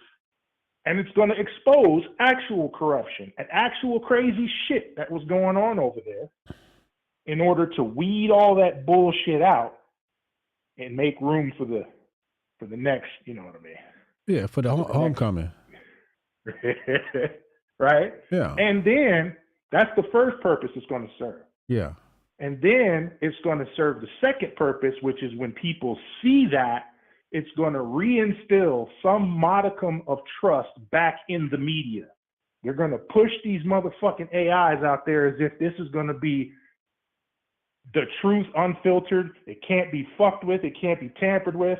So you know you're getting it raw and cut. There's not going to be any political bias because we've taken these safeguards, and it's going to be sold and packaged to people like that in order to get people to trust the media again, because nobody does. It does not matter what side of the aisle you're on. Nobody does. But when people see that the human element, quote unquote, has been taken out of media dissemination, and it's like this, they'll have a little bit more trust in it, and it will be able to lead them further astray than ever before. And that's how I see this whole shit playing out. Damn. I wasn't expecting that. It's really spooky. I'm gonna have to think about this one. It's really spooky. The Ukrainian AI. It's really spooky. I'll be honest with you. Yeah, it may not be the Ukrainian one. It may this might be the fucking Right, whatever next one. Right, whatever. Because the thing is, the Ukraine thing is the new norm, right? And you ever seen Altered Carbon? No. So Altered Carbon has like AI assistants, and they appear in front of you like holograms, and they walk around, they follow you. But they have AI assistants in that movie and in that show, and that's what this feels like. You have AI. You got to watch Altered Carbon because that's where we at. That's all I see our world turning into. Man, I'm telling you, like, listen, and I know exactly where they're trying to get. They fucked everything up to such a degree, but it was all on purpose. We can all acknowledge that, whether it's financial, social, you name it, environmental, it was all done on purpose. I believe that the real ultimate purpose was so that you've created such a top-heavy motherfucking system of evil and corruption that when that's knocked over, the shit that sweeps in afterwards is going to be able to be far more evil and corrupt, but with you accepting that and acknowledging them into your affairs on a very deep level because you're trying so hard to recover from all this nonsense over the past 40 to 50 years. People have been completely disenfranchised with this government over here. And since this is one of those guardians of freedom, quote unquote, as countries, it's going to be a little bit harder to fucking get people to adopt a mindset to where the state needs to take care of it. And this is the perfect way to do that, not just on a global level. Everybody sees this big, corrupt, worldwide global cabal upended because the media, this new media, has been telling on their ass every chance it gets. You can ask it anything and it'll tell you the dates, give you all the receipts, the financial transactions, because it's just hella plugged into the whole internet. Can't hide nothing from it. It becomes damn near a god and people will worship after it. It was all written though. Yeah, that's always my perspective of it. That's why when people get all so funny about the Jews and people run the world and all that stuff, I'm like, well, if they weren't running it, who would it be and what would that be like, right? Would it be an upgrade or a downgrade? You know what I'm saying? And it's like, you want this shit or you want Sharia law, right? Yeah, I personally don't give a fuck what faction runs the world. I'm here to tell you that right now. I couldn't care less if it was the Jits, the motherfucking Chinese, the Jews, the Mexicans, the niggas, the white. I don't care who runs the world. As long as it's just not the evil faction of those niggas. I don't care. Because that's ultimately what we got to get rid of. Yeah, it might be the Jews, but it's not the real ones. It's the ones that worship demons. Yeah. And Correct. It'll be the same with niggas. You plug niggas in, and it won't be the good ones. It'll be the ones that worship demons. It's the Malachians, like you said. That's right. Oh. Motherfuckers just cave into evil. That's who we don't need in power. But I'm going to let you get back to it. All right, yo, appreciate you, man.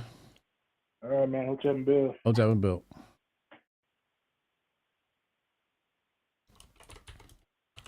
Let's go to our next caller. Yeah, that AI shit is not cool, B.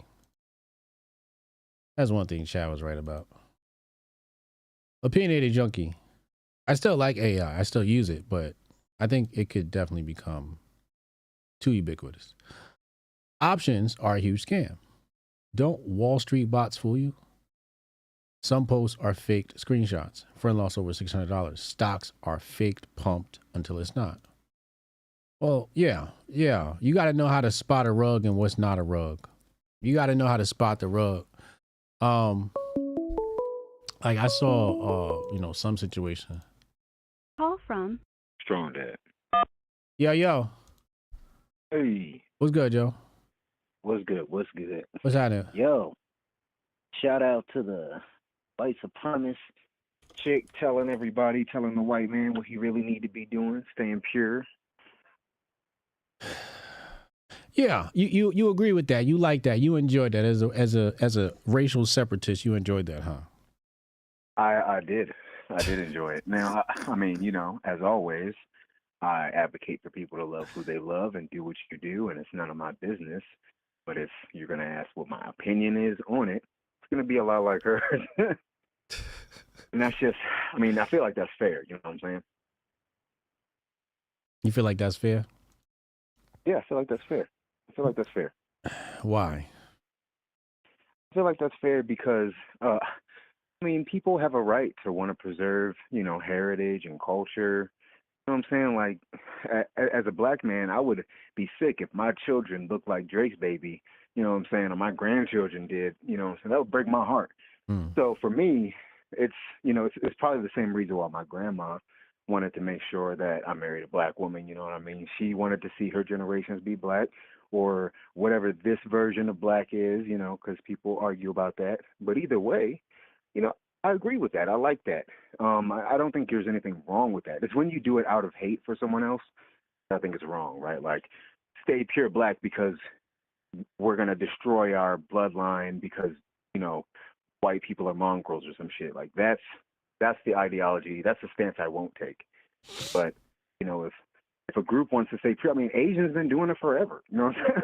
Yeah, but the thing is, they don't come out and say it. Like, the problem I have is everybody got to announce, I'm pro-white. Deal with that. That's because they don't have to deal with our bullshit. They don't have to deal with this American bullshit. That's why they don't need to say it, because that's like, they understand how important that is. Here in America, we got so much bullshit. Everybody complains and argues about what they want to identify as. So much of this, that things like this occur. But in, Asians, they live kind of insulated when it comes to that, and other cultures as well. They live insulated when it comes to that thought process. They don't see that. They just see, this is what is. We marry our own. We keep it going. They don't even have to say that. That's just what it is.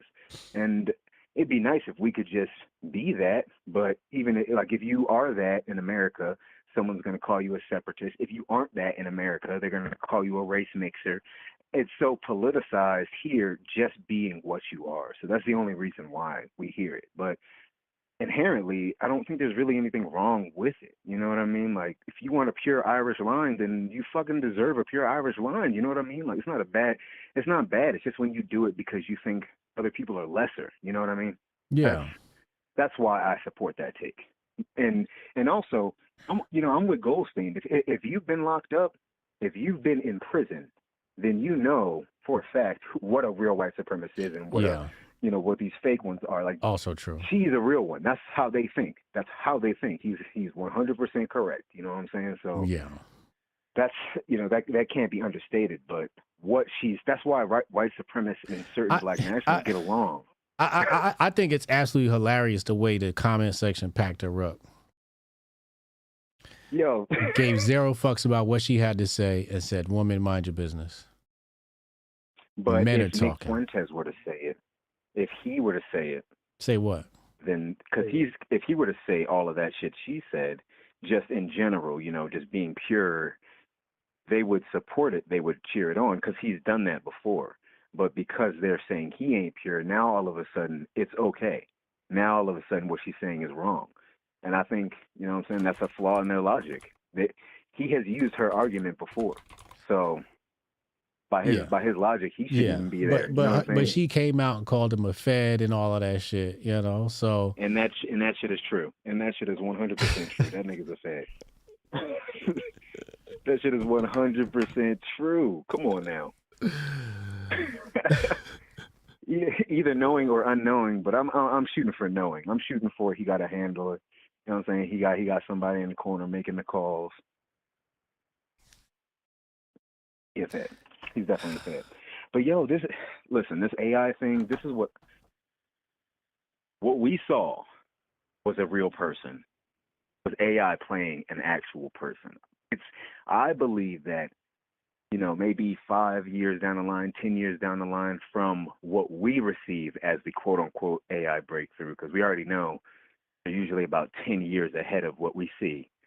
So when we see that, when we start seeing more of these people, these AI people, what we're really going to be seeing are stolen visuals of other people, actual people. And at some point, you're going to see AI crimes that are based off of a stolen visual identity, because you're going to see people have like those things where they can change your face digitally in front of the camera, or like a hologram that comes over your face with another person's face, and it's all going to be stolen identities. I don't even think the AI really makes new people. I think they just make stolen faces. That's why, like, when you see all of those, like,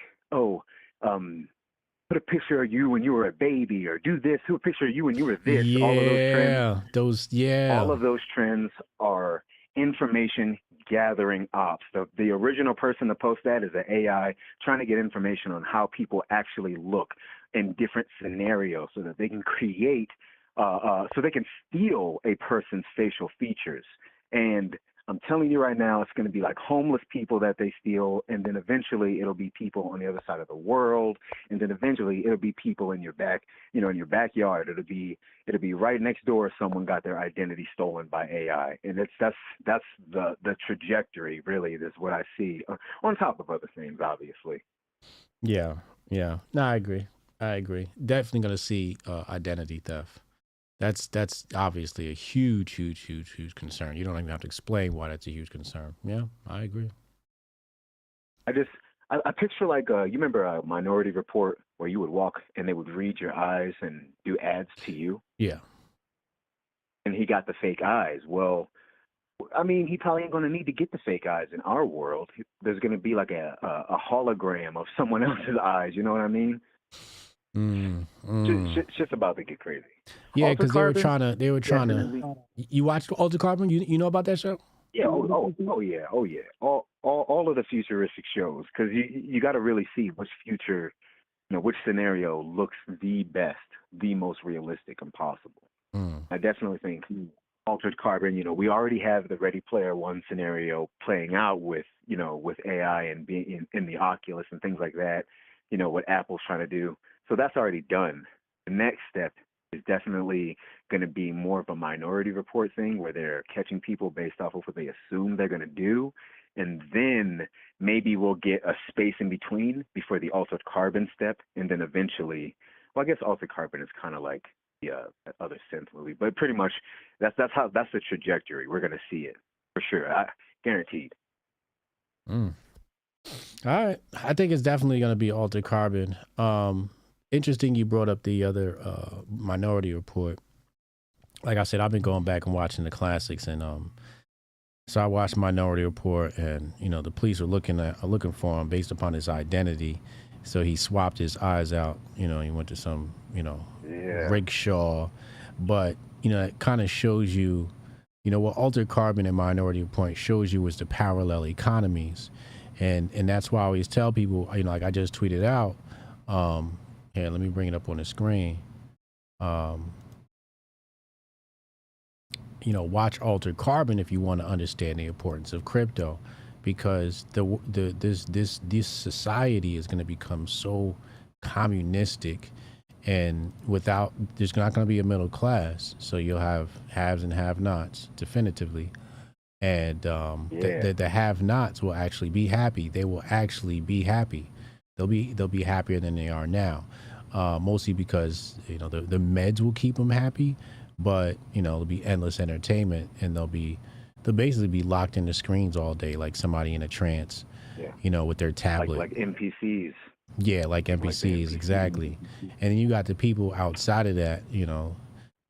Today we'd probably call them homesteaders, and but these people operate with technology, because the technology is so advanced now. That you have technology hubs and your own surgeons, and it becomes a necessity, and it's about the alternate economy. Think about the possibility of like a gamer scenario where these have-nots who are plugged in for complacency will sell themselves as a actual body to make money, so a person can play them via AI. You know what I'm saying? I forgot. It is Gamer. I'm pretty sure is the name of the game where like prisoners were being played by people, could be played by other people through plugging themselves in the AI. Plugging themselves So, into like, the if AI? Yeah, so like so like you got X person, he's some broke nigga, and he goes to a place and sits in a chair, or he goes to a place and plugs into something, and remotely you can plug into him, and then become that person, and now you get to play out whatever you want in this area. And then when you leave this area, you unplug, they go live their life, you go live your life. But now they've gotten credits or something for allowing one of the haves to play them and, act out whatever sick scenario. Because eventually people are going to want to do more than just virtually play out their, what's bad. They're going to want to physically, the more plugged in we are, the more violent people are going to become, whether it be in their their sexual taste or their physical manifestations, because they're going to be more and more isolated. And so now they get to play people to play out that, so that they can, go back to corporate America and feel good that they got to, do whatever the hell they did as whatever they wanted to be. That's Bruce Willis. No, that's Surrogates. That's Surrogates. Surrogates. That's the name of that movie. Yeah, Surrogates with Bruce Willis. This one is called Gamer. This one's called Gamer. I'm pretty. Oh no. You're right. That is Surrogates. And then Gamer's another one where the prisoners were getting played, but they were in like the war. They were like in wartime scenario, killing each other. Yeah. But I mean, I see it like that. But one last question: what about? Is there? Maybe this is a stupid question. I don't believe it is actually. What about, so you talk about crypto, understanding crypto through altered carbon. So is there like an application that you see where people's identity can exist on the blockchain or blockchain technology? Yeah. Is that what you mean? No. I just mean parallel economy. But that's definitely the way the world is going right now. They're definitely looking at those alternatives. Ugh, man. I don't like it. Your insurance, it's DOT technology. It's just database technology, right? But it gets interesting because you got smart contracts. So you could do title and deed exchanges. So you got a title on the car, you purchase it from somebody, they can release it to you in a transaction is programmed right into the money. So, once this money clears and gets confirmed, once that transaction is confirmed, those documents are set to be released to you, and then you have them in your possession. So there's a lot of ways that that's happening that I think is kind of innocent. So yeah. But again, it becomes it's not really necessarily it's a tool, it's a man with the tool, right? So it depends on whoever decides to use it. That's why I say people say, oh, NSA created crypto and they created da. I'm like, just because they create some technology, it's like somebody created a gun. All right, you can get one too. You know what I'm saying? Exactly. So I look at technology like that, where it's usually a net neutral, and it comes down to what's the usage for you. Okay. And necessity as well. It's gonna be a dangerous world out there, y'all. Yeah. Stay black, stay woke. Hell yeah.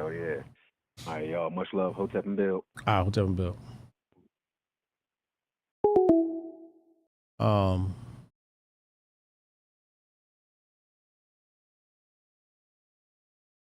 or we could turn to a perfect utopia world as a result. Hey, can I talk to you about?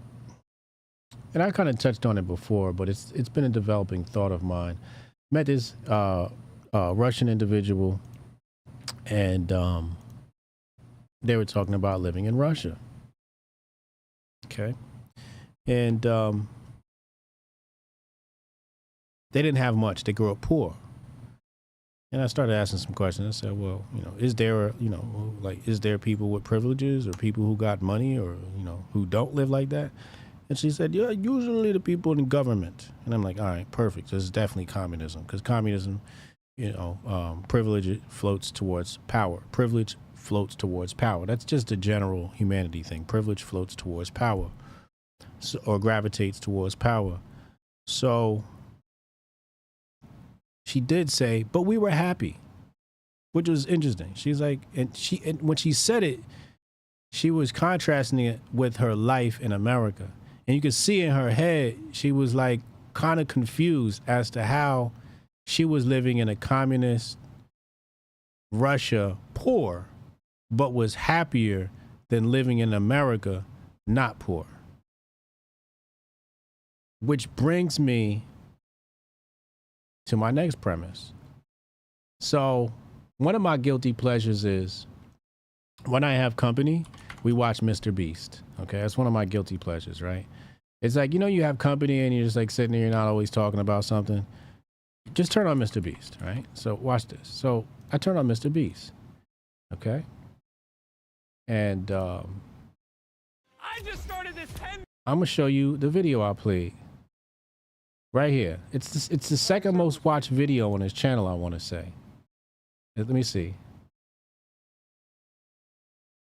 No, this says suggested. This is under the For You tab, right?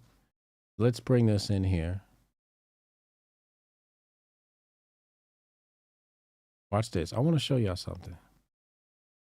And hopefully I don't get no copyright from Mr. Beast and shit. Total Recall touched on that subject? Yeah, they did. Yeah, definitely Total Recall. Ghost in the Shell. Oh, that's classic. All right, so check this out, right? It's about to get spooky, y'all. It's about to get really spooky. Okay. I built a massive isolation chamber. And we're gonna see if these two strangers can survive in this chamber for the next 100 days. They have never met each other ever. Bailey, this is Susie. Susie, this is Bailey. Nice to meet you. Hi, I'm Bailey. nice to meet you. If the two of you can survive the next 100 days in here, I will give you the $500,000 inside of this vault. But if one of you leaves before the 100 days is up, you both get nothing. All right, Carlos, you saw this one? All right, so I watched this one the other day. I think it was Sunday or Saturday. The homie came over. So I'm obviously not gonna play the whole thing now, right? So at some point, what happened was he was coming in. So here they are trying to make a decision to buy things, right? Now, keep in mind, back here on this back shelf, there's like tuna fish. They've been eating canned food. So it hasn't been exactly, they don't have a TV. They don't have nothing. It's just this plain white room. They have nothing to do. It was so bad at one point that they made playing cards out of paper, right? So he comes in and he entices them, but he's like, this is $10,000. The Harry Potter collection was like $10,000. So they lose money to get these perks, right? So he brought I forget what the first thing he brought in. I think it was the food. Yeah, it was the food. And they turned that down. I think he said, $50,000 or something like that, right? And then beds, like they got to turn the lights out because the lights stayed on the entire time, right? So he offered them beds. The funny thing is, the dude, he picked the Harry Potter books collection. I was like, there's no way. And he was happy about it too. Like he was like, I know what I'm getting. As soon as he saw it, he was like, I know what I'm getting. So he got the collection, right? And now here they are decorating the room. She's used toilet paper to decorate the room for her dad's birthday. This is money on the ground that they're playing with, right? See all this? At one point, they could have won at Tesla. It goes some money right here. So he comes in, right? And they end up, let me see if I could just fast forward to that part. This part right here. I'm gonna move everything in here. I'm gonna make it as easy as possible for them to say yes. Nolan, Chris, put those by the TV. Oh! As much as I love to bully Nolan, Drop the whole DVDs on the ground. he's just dumb. Here's a bed. If you guys say no, we have to move all of this back out. Well, then give us a good pray. Yo, the T person scares me on this show. I got to tell you right now, every time I see this nigga on the show, I'm like, why? What you are considering buying is these two $30,000 beds, a brand new mystery box. This one doesn't have 50 grand inside. It has something else. Sounds like 25 grand. One phone call each, spices, Monopoly, every single movie in the Walmart movie aisle. And lastly, the cook you said no to. Ooh, there is a plate of food. I see a lot of good food. And to remind you how good it is, here's some chicken Alfredo. That looks so good. It's time to find out how much this will cost you. Behind these curtains is a number. Right? So he brings all this shit in there and says, yo, you could buy this shit, right? Now I'm getting to my point. Okay? So they say yes, obviously, right? They say yes, right? They make the decision, and here they are, room kitted out. They got all this shit, and if you've seen this episode, tell me if you peeped this shit too. If you peeped this shit as well. Okay. Got fucking ads and shit. Mr. Beast got to get paid. Video done got demonetized. Shout out to all the people that donated today. Okay. They wasted their money. They definitely wasted their money. There was no way I'd have said yes to that shit. I'd have thugged that shit out. I'd have been Diesel. Now watch this. I'd have just been doing push-ups the whole time. Of saying anything. All right, day 90. Saved. Mom, I'm ready to leave. Even though at this point they could hardly. Hold on, right here. It comes up right here. Happening. It's impossible to get her to focus. Hey. Right here. That I also did not share with anyone. The hot water tank here runs out so quickly, and Bailey always showers before me. So I've been stuck showering with cold water for honestly a couple months now. We've been playing the same Monopoly game for like 7 days because Susie refuses to play. Maybe she just hates board games. I think we need to take like 3 days and cram as many movies as we can. All she ever does is read or watch movies. We gotta have like a movie marathon. So whenever I'm like, can we just finish that game? She's like, yeah. And then it never ends up happening. It's impossible to get her to focus. Hey, do you wanna watch The Notebook later? No, I don't want to watch The Notebook later. We just spent the last 25 minutes trying to choose a movie. And Susie, what did you say you're about to go do? Shower. So they went from no movies to all the movies and can't even pick one. Sorry. She literally does this all the time. Yep. Bailey is wired right now. This happens literally every morning. He is just non-stop, so energetic all the time. I just had to come in here because I can't go anywhere else. That's a rave right there. Bailey, it's 3 a.m. Yeah, but sometimes you gotta rave. See what I'm saying? You see where I'm going with this, right? Oh, get me out of here. You're the worst. Do you ever play Monopoly? Nah. Do you know what the dice are? Yeah. I hid them. Because you keep asking me to play, so I was like, maybe if I just hide them, then we'll never be able to play.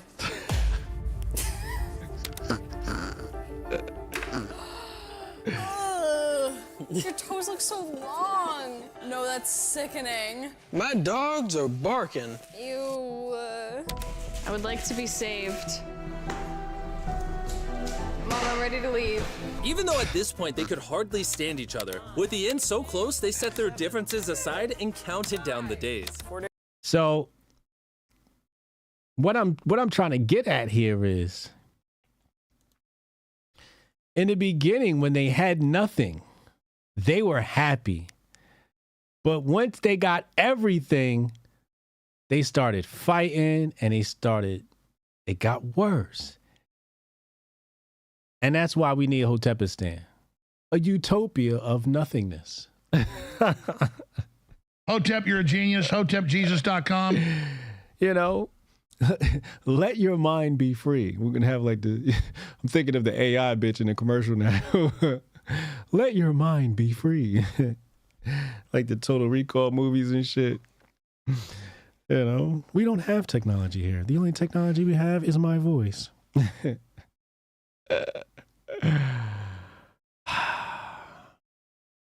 Shit's crazy, bro.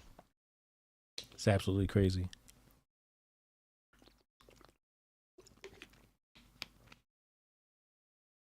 Blunt Step, you will have nothing, you will be happy. Hotep Jesus. I think there's really something to that. Yesterday, Will Kane asked me, you know, what did Marx get right? Now, I don't know if Marx said this, but whoever said it, you will own nothing and you'll be happy. They're right, man. The more shit we get, the less happy people become. I saw somebody tweet out the other day, you know, it was King Randall. King Randall said, you know, it's okay for your child to be bored, right? You don't have to hand them that tablet. Let that motherfucker sit down on the ground and figure out how to play with a motherfucking rock. Let him sit outside on the stoop and play with ants. That's what I used to do. We ain't had no tablet. I couldn't go on YouTube and National Geographic. I made National Geographic in real life. Used to be at my grandma's house, sitting on the porch. She used to have these spider webs in the corner. So I used to pick the ants up and throw them in the spider web just to watch the spider come out and wrap that nigga up. These kids nowadays, they ain't never fed no spider. And the thing is, when you drop the ant in there, you had to drop them live. You couldn't drop a dead one. That's something you learn when you drop ants into a spider web. You know, it seemed like the spider wants them fresh. You know what I mean? You kill him and drop him in, he like, he want his shit alive. So when you throw them in there and their legs are twitching, doing all this here, you know, sometimes you pick them up, you drop them in a spider web and they fall through. You're like, damn, I done ripped the spider web. You know, you just pick them back up and you just put them back in there. You know what I mean? Every once in a while you get bit, you know, you get bit by an ant, but you know, it's a very small pinch. It's worth it though. You know, we didn't have National Geographic on a tablet, nigga. We made it. Chase Headley said, "Yeah, watch insects." Hotep, you're a genius. HotepJesus.com. Yes, Bowser Cooper. Jess said it's crazy important to be bored. Yeah. Robert Jones, $5 super. Oh, this a real Hotep brother. HJ sound like the you will own nothing and be happy guy. Hey, psychologically I think it's something to it. And then you compile this, and you compile Ted Kaczynski's paper on industrialization, and then interviewing the woman from Russia who's literally telling me, yo, I was poor, but I was happy. And that's not the only place I've heard that. I've heard that from family members. I've heard family members say, yo, we was poor, but we was happy. I didn't get it, but now I get it. Motherfuckers got too much shit.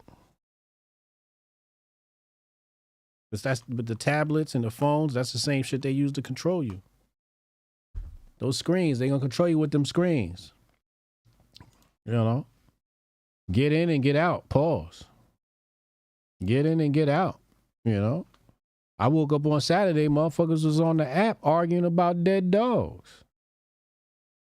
What the fuck we doing? Yo, shout out to AOC coin. AOC is the hardest coin out. It's the hardest meme coin out. Pause. I'm telling you right now, look at it maintaining its value. It's just maintaining its value. I love this. It's just hovering in the same spot. This is like, we're just waiting on the boom. We're just waiting on the bull run. When that bull run comes, hey man, I'll see y'all in Acapulco. I'll see you in Acapulco. Retro Neon, $5 super. He says, the imagination and the creativity that we can create from our own minds can be a wonderful adventure. Protect your mind at all costs. Yes, you need your imagination. That's what these kids won't have because of these devices. It'll strip them of their imagination. It'll destroy your imagination. You ask your kid a question, ideas, and he's like, oh, I don't know. Yeah, it's because your ass ain't never been bored before. You got to take these devices away from these kids, man. AOC, pump my bags. Hey, yo, word up. Word up. I might put a trade in. I might put some more down. I'm up overall, thanks to Coochie. Coochie saved my portfolio. I ain't even gonna hold you. Coochie saved my portfolio. Single-handedly. Single-handedly, Coochie saved my portfolio. That was fun. Being consumer destroys dreams? Yeah. People destroy dreams and creativity. Capitalism allows the productive to actualize. Yeah. Robert Jones says, in my experience, foreigners were happier at home because of American work culture. Yeah. The fuck are we working on? The fuck are we working for? Pay these taxes. Somebody got to pay for these migrants. Right?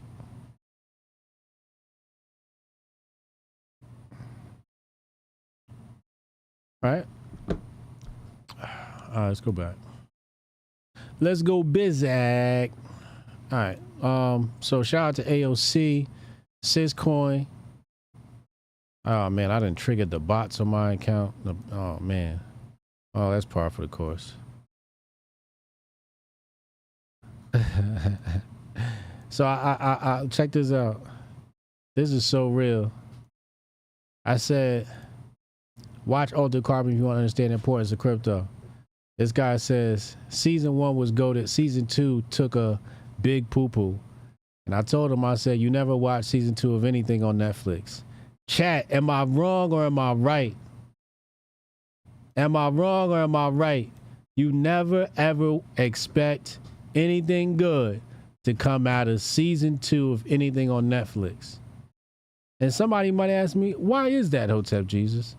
And I'm going to tell you, because Netflix purchases the rights to concepts and ideas. Call from.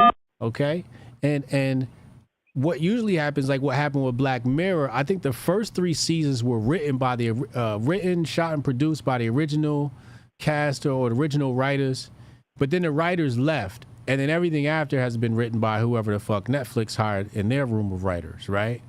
So what happens is Netflix will pick something really dope, a really dope ass concept. They got the writers and everything, and then the writers will sell the rights, and then they're out.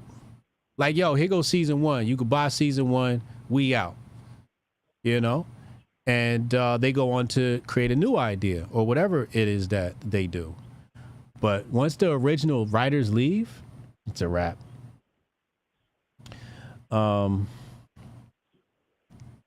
He says, wrong, season 2 of 13 Reasons on my block was fire.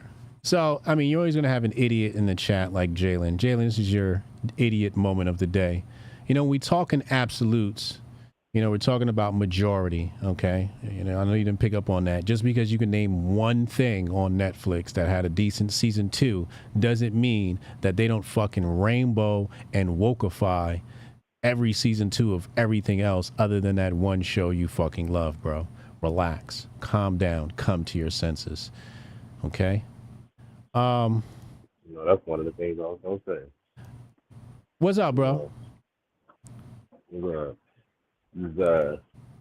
He's talking about that Fairly Odd Parents switcheroo they did. Yeah.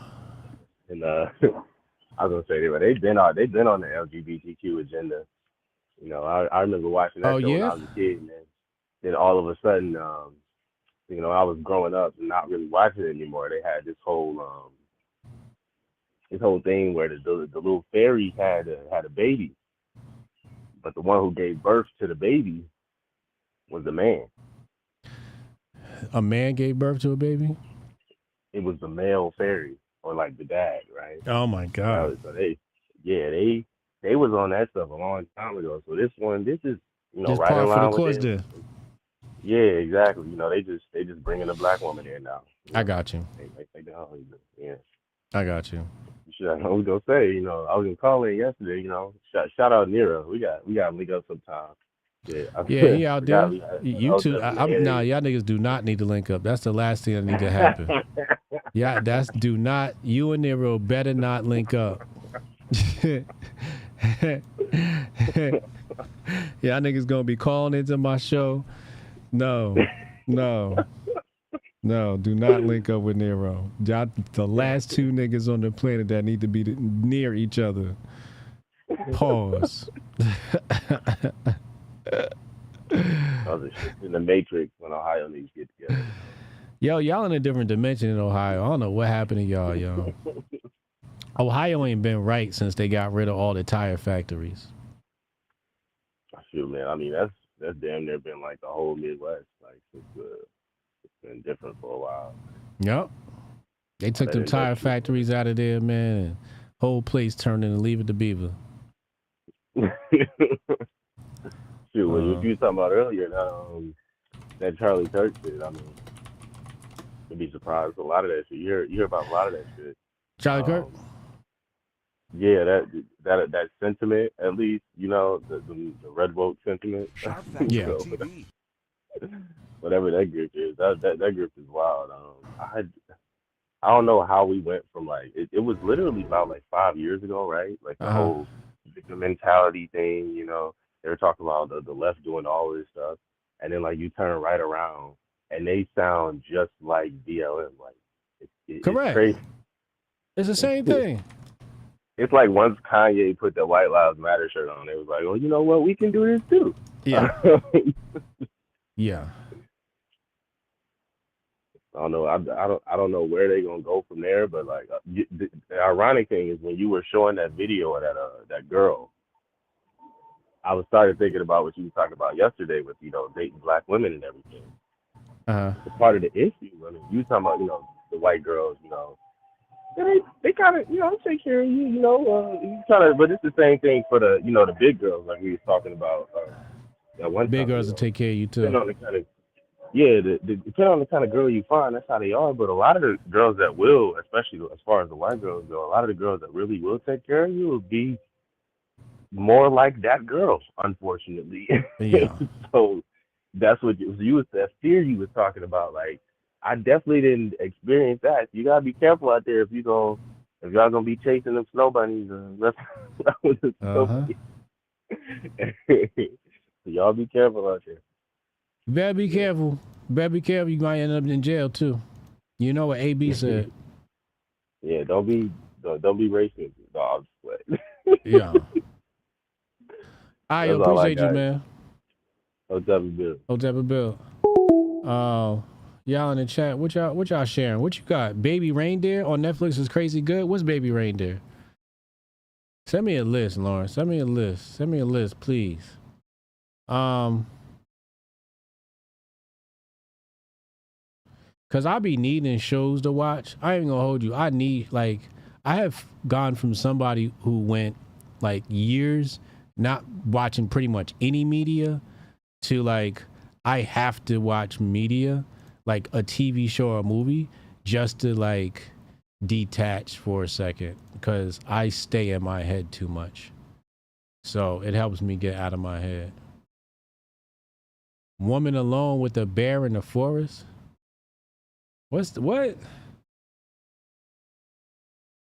What are y'all talking about right now?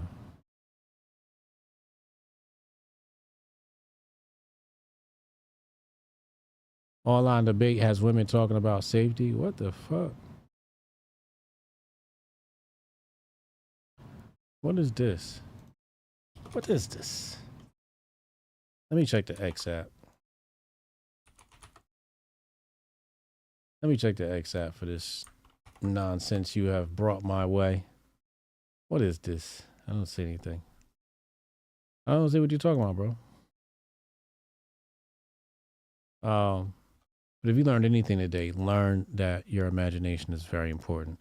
Let's listen to some Leave It to Beaver. This is Ohio. Okay? You know something? You guys have got a real goofy father. You cut that out, Eddie. You really will be getting that across the puss. And it won't be from your father either. All right. Let's go. Don't make a big thing out of it. This is Ohio. This is how people talk in Ohio. What's another show from back in the day that was in black and white? Was Dennis the Menace in black and white? Yeah, Dennis the Menace was in black and white. I'm telling you, when you get off the plane in Ohio, there's no color. There's no color in Ohio. It's not there. Hey, Mom! Mom! Wake up, Mom! What is it? You better get out of bed. I just remembered where I left my frock. I used to watch this shit too, Heather. Leave It to Beaver, all these shit. Yeah, I used to watch these shits. I ain't gonna hold you. You know what my shit was? I'm gonna show you what my shit was.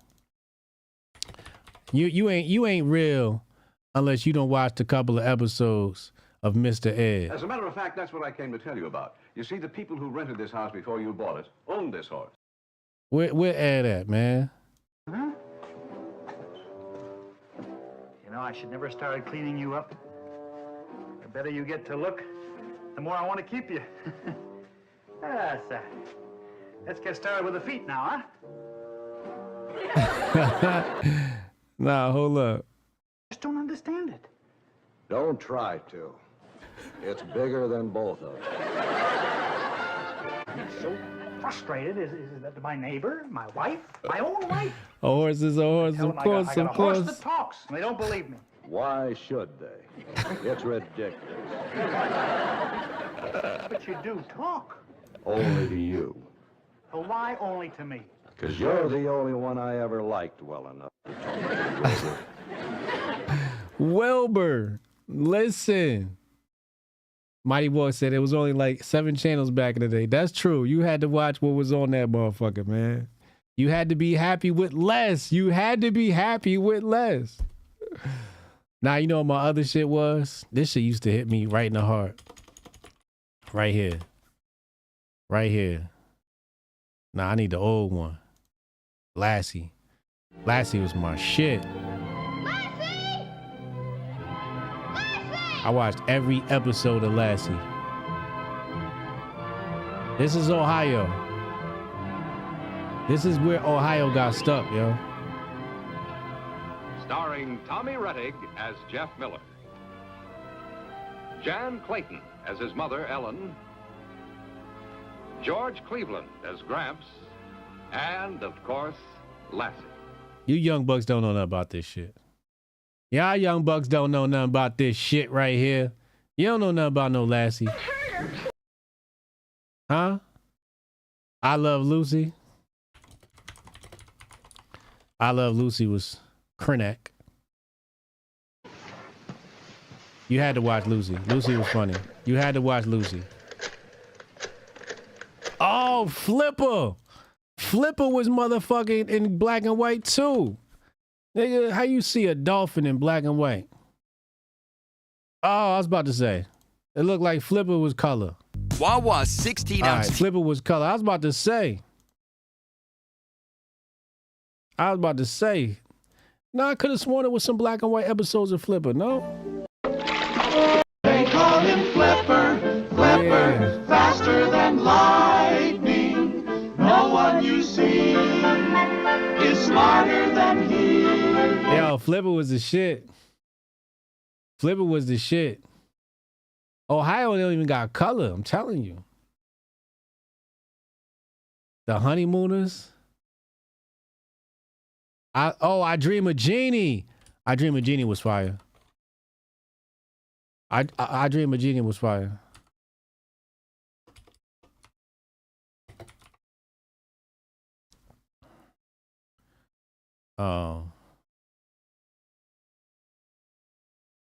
They got the greatest moments. Have you at home so I can love you and pamper you and This is a live channel. They got Jeannie playing live. Yes, darling. You definitely shall stay home and you shall go right back to bed and I shall bring you your breakfast. You know what I'm saying? Shout out to Jeannie. What else? He said, I went to Cleveland once and got depressed. Facts. Beverly Hillbillies, Heather? Beverly Hillbillies. Oh, wait. You know what else? You know what else? Was in black and white? The Addams Family. Please tell me I remember this being in black and white. Yeah, I was about to say. The Addams Family. Metro Goldwyn Mayer. The Addams Family was in black and white, man. Nothing like a musical hammer.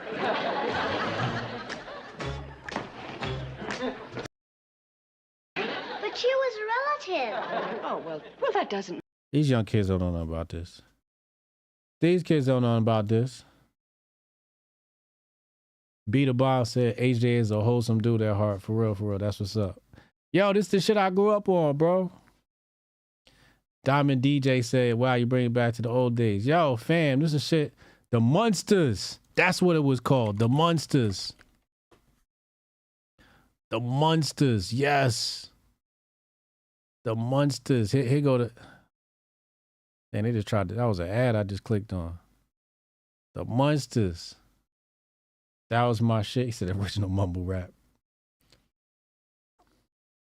Andy Griffith. I never got into Andy Griffith. Patty Duke. When was Patty Duke? Did I get into that? I don't remember. Nah, I never got into Patty Duke. Doris Day? Nah, I never watched that either. Lil Rascals. That's another classic. That's another classic. House on the Prairie. I used to have to watch that because I think House on the Prairie used to come on before Little Rascals or some show. I remember being at my babysitter house and they used to play that shit. House on the Prairie used to come on and it was only one TV in the house, so you had to just fucking watch whatever they watched. You know? Have less and be happy. Yo, Heathcliff, I'm telling you, it's Heathcliff over Garfield, yo. Three Stooges? Yeah, Three Stooges, you had to watch that. You had to watch the Three Stooges. You had to watch that. That was must-see TV. You know, you can't even be a human being and never watch the Three Stooges. You know. The cowboy shows, yeah. Yeah.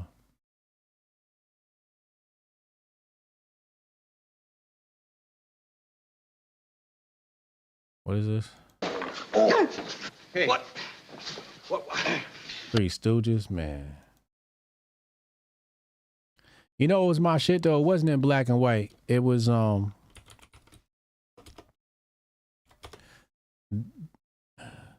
this bitch. This bitch was a thug. This little bitch was a thug. Hi, Mom. Hi, Jamie. Where's she at? Hold on. This motherfucker. Well, if I do say so myself, you are fantastic. I'm fantastic. You see? You see? This is where we at. This is where we at, y'all. This is where we at, y'all. Some of y'all gonna be buying Dinner's Small ready, Wonder. Dinner? That thing we do every... Replacement theory got you down? We'll send you a little Small Wonder. Have a kid of your own. night at the table that gets all the dishes dirty? We was being programmed and didn't even know it.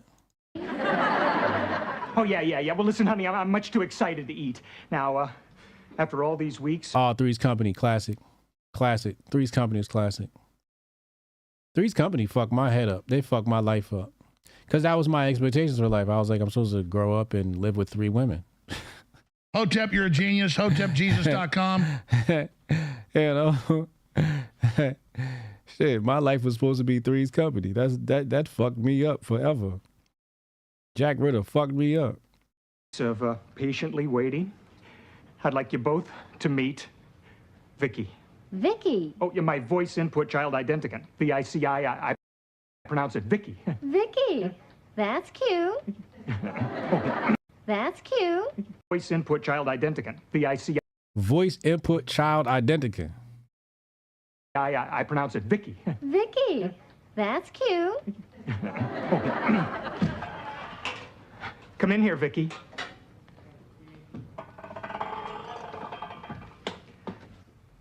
Say hello to my family. Hello to my family. Ted, are you putting us on? That's a real kid, right? That back when they had the white woman in the kitchen. Hotep, you're a genius. HotepJesus.com. You see where they had that woman at? You see where they had that good white woman at? In the kitchen. Had an apron on. This is the program we was getting back in the day. Now mama got a dick. No, it's a robot. Oh, Ted, that's incredible. I can't believe what I'm seeing. Oh, yeah, get a load of this. What time is it, Vicky? When you hear the tone, the time will be 5:43 and 20 seconds. Man, that's wild. Looks like a real girl, Dad. And it feels like a girl. Oh, yeah, it's a new synthetic material they use for artificial limbs, just like real skin. And it smells like a girl. Well, I used some of Mom's perfume. Do you like the way I dressed her, Joni? Oh, and that's real human hair. Do you like it, Joni? I mean, would you rather have a red... This bitch was crazy. This bitch was crazy. This little robot bitch was crazy. She used to when I was a kid, I was terrified. I used to hate watch this show. I used to fear watch this show. Like, yo, what the fuck is up with this little girl? But I couldn't not watch it. Golden Girls was classic. You had to watch the Golden Girls. I used to watch the Golden Girls on my mom's. Betty White is in there, right? Classic. Classic. Yeah, there go Betty. Golden Girls was the shit. What about this shit?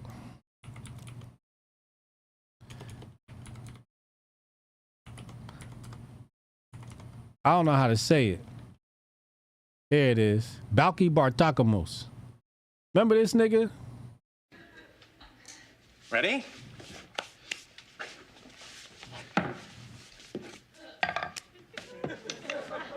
When you rolling out the door, just make sure you roll it slow. This nigga used to be funny, yo. What show is this? Is this Perfect Strangers? This shit used to be hilarious. This nigga is crazy. Oh, they used to do a dance, right? This show right here used to be hilarious, yo. Balki Bartakamos. This nigga crazy. My algorithm gonna be messed up after this. It's gonna be showing me all old shows and shit. Mr. Belvedere? Yo, Mr. Belvedere was near and dear to my heart. I gotta be honest with you. Mr. Belvedere was great. Mr. Belvedere was great. I am the voice of Garfield. You know, these are the white people I grew up with. Where these white folks at? No. Mr. Belvedere. As a special TV offer, you get a genuine 1-point diamond ring, plus a 14-karat gold necklace, plus a beautiful heart-shaped pendant. All for only $19.95. Impossible? But wait, there's more. No, there isn't. Famo said he's in the middle of MASH. He is season 1, episode 3. Yo, that's where we at now. We at the point where like you just gotta just say fuck all this new shit. Just watch the old classics. Morning, Mr. Belvedere. Good morning. Morning. Morning, sir.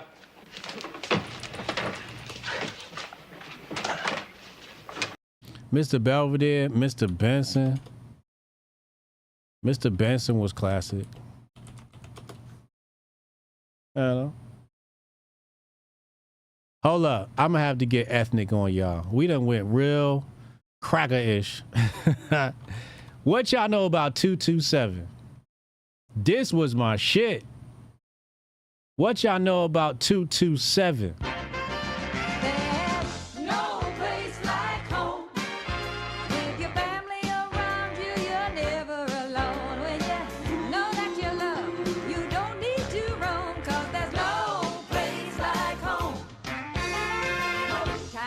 changing every day. We won't get by with those same old ways. No, no. Pulling together, we'll make it right. With help from our friends, I know we can fly. No place like home. With your family around you, you're never alone. When you know that Regina King from Friday. Regina King from Friday. you don't need to roam, 'cause there ain't no place like Ain't no place. There ain't no place like There ain't no place like There's no place like This is my no place, child. This is my shit. Hold up. What about this show? We gotta get ethnic, y'all. I'm sorry. We gotta get ethnic, y'all. What about this show? Y'all watched Amen?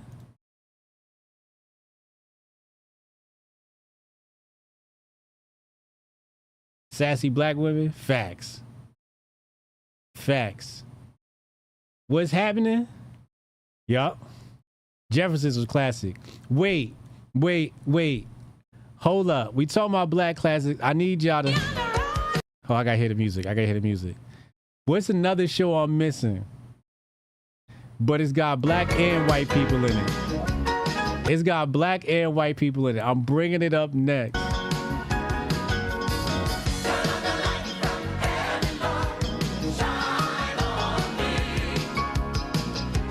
Come on, who's gonna guess it? This is an old classic show, had black and white people in it. When I bring it up, y'all gonna die.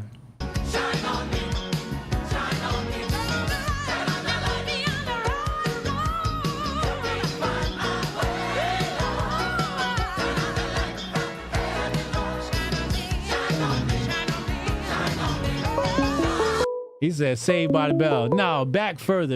Hold on, Marcia. Nah. You gotta say the one I'm thinking of. I'm about to bring it up. Somebody.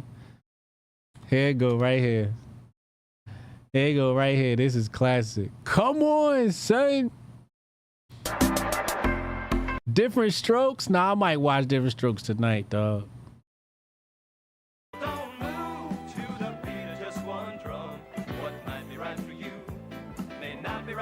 This the America I know.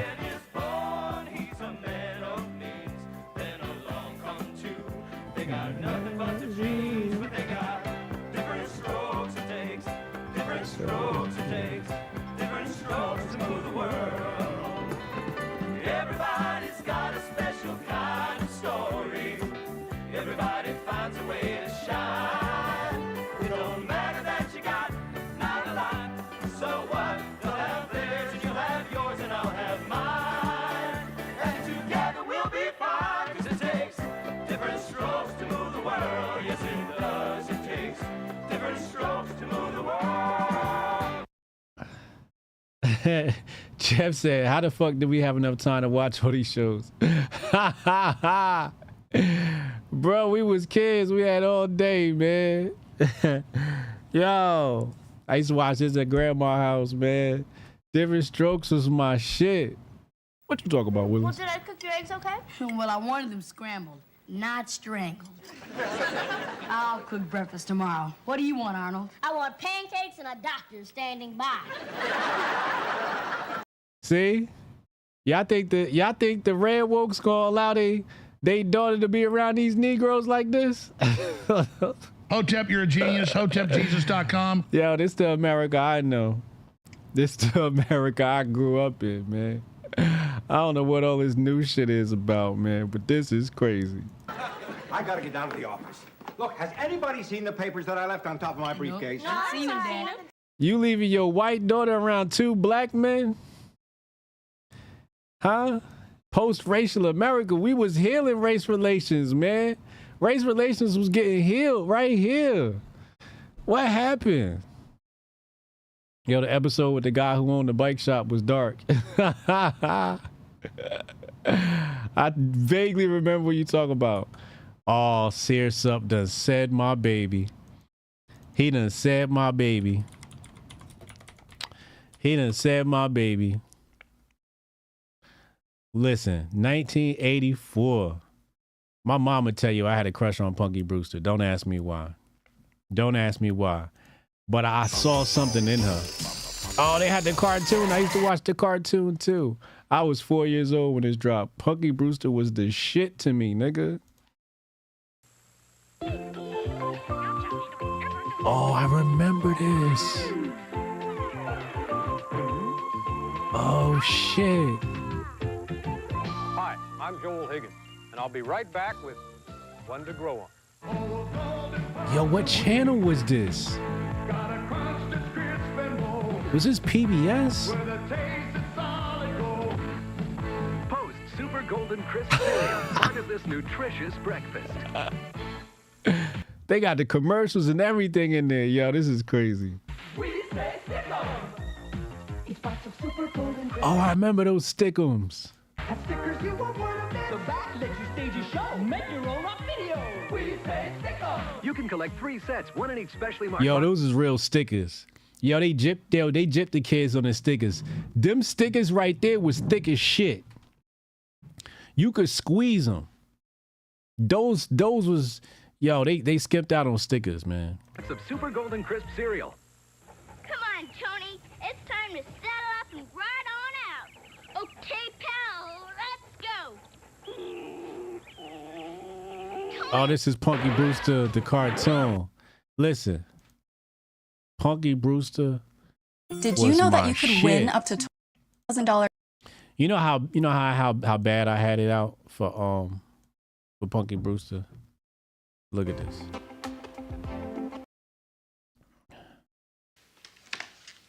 Hey, yo, she has swag, B. Hi, Jerry. Bruh. Punky Brewster was the shit, nigga. Hold on. Look at the drip. Hold on. We gotta get the full fit. Hi, Punky. Hi, Jerry. Look at the fit. She got one sneaker and one boot on.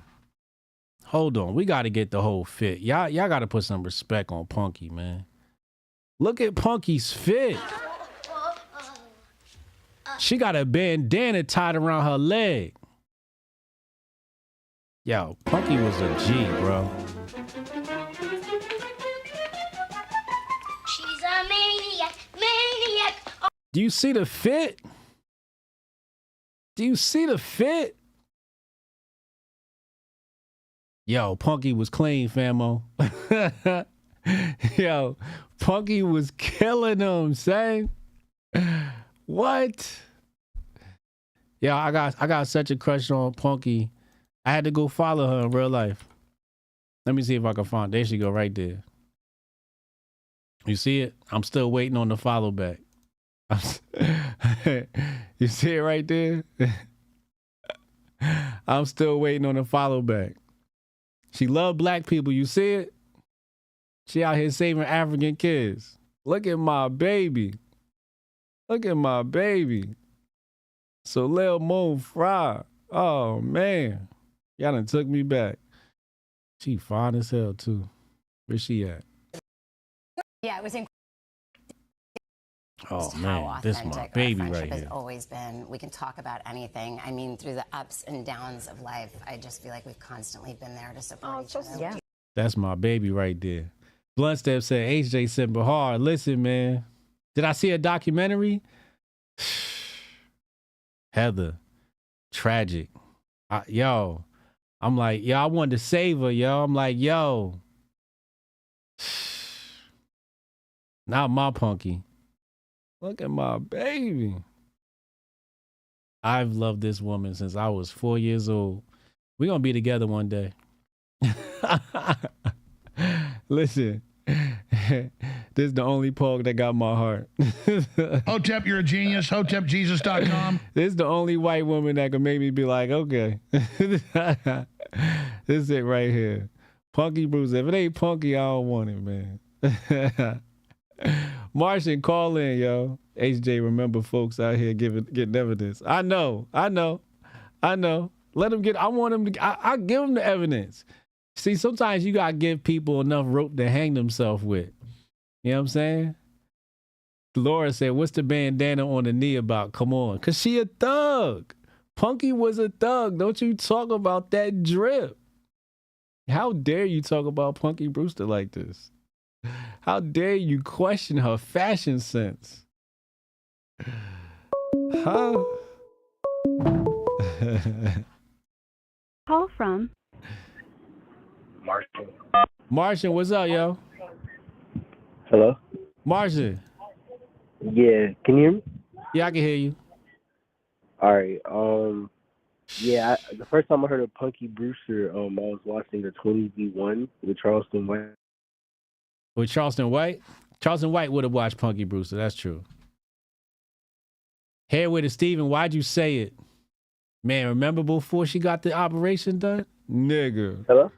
Hello? As a child, I just knew there was something about her. Wait, hold on. Did you hear what I said? No, I didn't hear what you said. All right, so I was watching the 20v1 with my mom, and it was with Charleston White, and he had said Punky Brewster. It looks like the girl in the 20v1, but he was trying to say she was homeless. Oh, yeah, Punky Brewster was like adopted or something like that. Yeah, she was a thug. Yeah. She was from the streets. Punky Brewster. Let me see if I can find something written.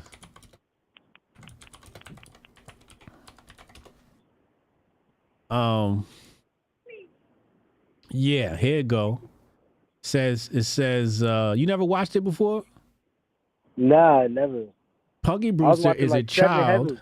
Punky Brewster is a child who had been abandoned by her parents, taken in by crusty Chicago photographer Henry Warnemont. Punky and her dog Brandon teach Henry how to lighten up. Cherry and Alan are two of Punky's friends. Yeah, this is Punky was from the streets, man. Okay. She was from the streets, bruh. Did you ever watch Seven Heavens? So it says right here. Nah, I never watched Seventh Heaven, but I remember when she used to come on the TV. I never got into that show. It says right here, it says, Penelope Punky Brewster, a.k.a. Salil Mo Fry, is a warm, funny, and bright child. Her father walked out on her family. Then her mother abandoned her at a Chicago shopping center when they were shopping for groceries, leaving Punky alone with her dog Brandon. Afterwards, Punky discovers a vacant apartment in a local building.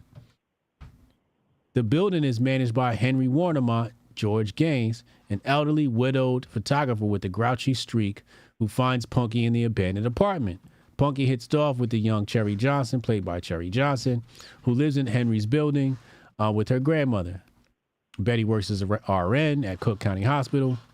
Henry discovers Punky in an empty apartment across from his. Punky explains things to him and decides to take Punky in. Okay? Punky was from the streets, my nigga.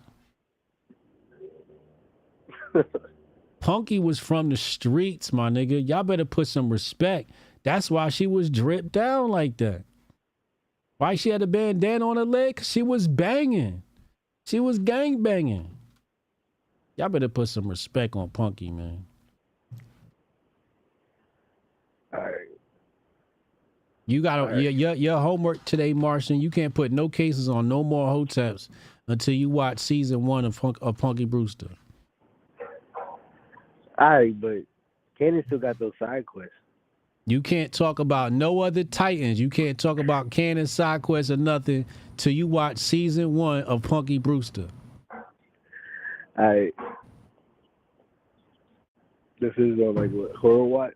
Yeah, Horror Watch. You can watch all the everything for free. So I can probably find it on there. You just type in Punky Brewster season 1 on YouTube. It'll be right there. All right. So I wanted to say, yesterday y'all were brutally right about that one controversial topic. What? Well, from my observation, living in different places around the world, and seeing black women, they men and stuff like that, how they view us as, well, commodities to live the lifestyle that they want, or ways to get the physical, materialistic things that they want, because they don't really need us. So Yeah. they just need things that they want. Resource extraction.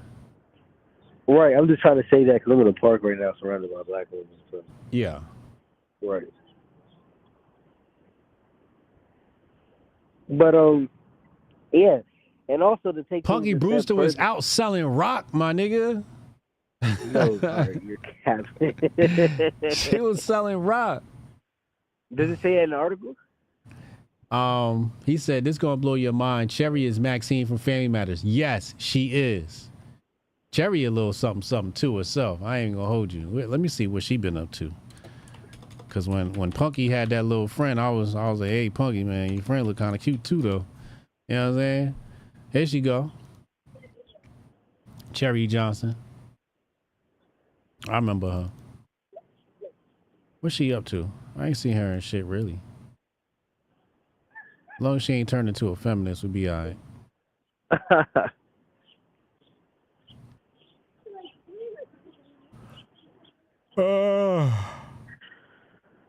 That's all you got for us today, man? I'm about to go check the drudge out. Yeah. All right, yo. All right. Latest. Family Matters? Yeah, I mean everybody knows Family Matters. Everybody knows Family Matters. Come on, we don't even have to look that one up. We know Family Matters. Everybody knows Family Matters. It's a staple. It's a staple. You know, this is transcended time. This is an old classic. Yeah. You know, funny enough, he wasn't even the main star. He was a side character. Steve Urkel was a side character. And then, remember they just killed off the little sister? Laura used to have a little sister. And the next season, she was just dead. I remember thinking as a kid, like, what happened to little sister? You ain't have a funeral, nothing for her. She ain't get hit by a car. You know, cervical cancer or something. Like, what the fuck? There she go right here. You see her? I'm going to ask Google. What happened to the little sister on Family Matters? What happened to her? The character disappearing without explanation, with the Winslows acknowledging only 2 children, Eddie and Laura. Jamie Foxworth is her name. Just fell into obscurity. Youngest daughter of Carl and Harriet Winslow on the ABC sitcom Family Matters, right? After the introduction of Steve Urkel, Foxworth's scenes on the show were reduced significantly. The combination of the character having little to do on the show and budget cuts caused producers to eliminate her from the series after its 4th season. So she did 4 seasons. 4 seasons. The character disappeared without explanation, with the Winslows acknowledging only 2 children. So they just acted like she just died. Foxworth battled substance abuse and depression. It was rumored that this was prompted in part by the judge's ruling that her trust fund of more than $500,000 be used to save her family from bankruptcy. Wow. But she denied this in 2009 interview, stating, I think for the nation, we never filed for bankruptcy. We're almost to the point where we were completely fat broke and never filed for bankruptcy. Wow. 2008, she was pregnant, expecting a child in 2009. Douglas Shaw Jr. 2009, she did another show. Of course you going, if you'd have did, of course, no, they did her so dirty on that show. They did her so dirty on the show. I would have had a drug addiction too. He said, I used to feel like a loser watching this shit on Friday night. This was TGIF. What was in the TGIF category? Because they had a whole run.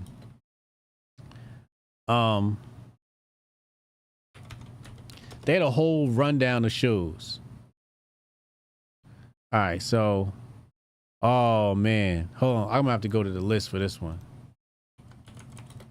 I'm about to go to the list for this one. Not the Mama. Oh man, here we go. This was TV programming block. They had a whole block which was TGIF. What did we have? I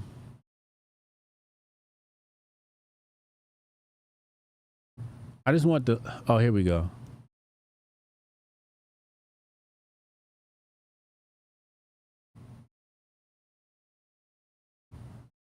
Oh, give me the list. I want the list. Here we go. Here we go. All right. TGIF was Clueless. I don't remember that. Sister. Okay, I think Sister. Hang with Mr. Cooper. Step by Step. Okay, yeah. Step by Step. Family Matters. I didn't watch this shit. I never got it. I couldn't watch this shit. This shit was just too. I think this was just too white girl for me, and I was a boy. I'm like, I'm just not into girl shows. Full House, yeah. Classic. Perfect Strangers. Dinosaurs. This was my shit. This is my shit. Hey, Hotep little nigga, you gotta go watch season 1 of the Dinosaurs too, yo. You gotta go watch this, yo. Boy Meets World. Boom, there you go. Boy Meets World. Oh. Topanga? What's her name? Danielle Official? Man. It's one of these swarthy whites. This woman's beautiful. You know what I'm saying? Oh, man. Well, I don't know about now. Shit. We used to have a crush on Topanga. She look kind of crazy now. Oh, shit. Yo, Not the Mama was the shit. All right, here we go. 20 classic sitcoms on ABC. On Our Own. What was this? I barely remember this show.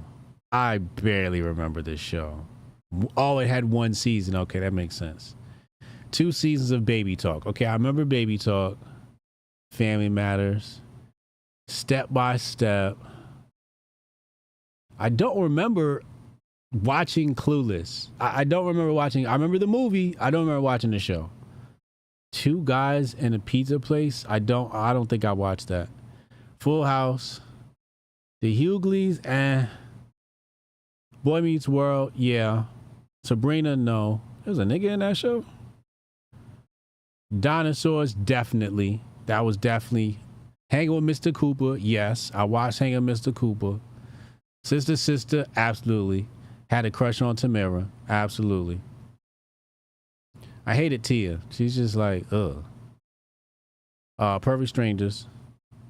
Just the 10 of us. There go. Who said just the 10 of us? Moesha? Malcolm in the Middle? Malcolm and Eddie? Yeah. He says Dinosaurs was J propaganda. Uh-oh, here we go. Getting By? I think I watched this. Teen Angel? I don't remember watching this shit. Had 1 season. Yeah, I don't remember watching that. 2 of a Kind. Okay. Yes. This is the little nigga from hey, Hotep little nigga, you gotta go watch this movie. Hold on.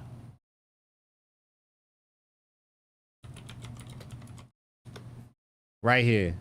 Classic. This my shit. This is what's the little boy? Orlando Brown. This nigga Orlando Brown. Yo, he was the truth when he was a little kid. Dougie Doug Show was good. I watched that. You Wish. What is this? Oh, I fucked with the Muppets. I definitely fucked with the Muppets. The Muppets was dope. Hey, Hotep little nigga, you gotta watch season 1 of Dinosaurs, Punky Brewster, and Perfect Strangers. Before you put cases on anybody, that's your homework. Dinosaurs. You gotta start with Punky Brewster.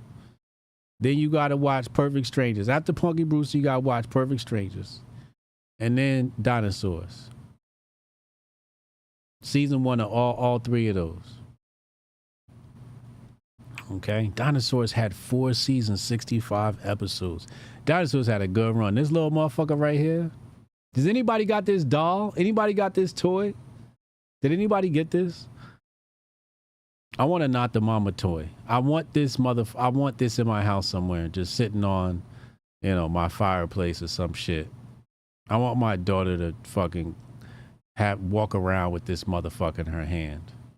The funny thing was, the baby could say, the baby would talk like full on sentences. You know what I'm saying?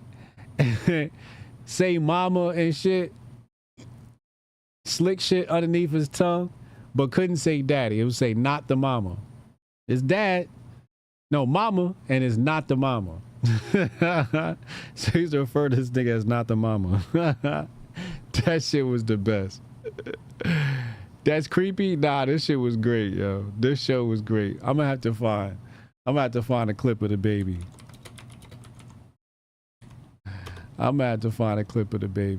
Here you go. Not the mama. Not the mama. Not the mama. Not the mama. You do that one more time, and I'm gonna throw you across the room. Not the mama. Again. Want to give Daddy a kiss? Not the mama. Not the mama. Not the mama. Not the mama. Not the mama. That is starting to bother me. Not the mother, not the mother.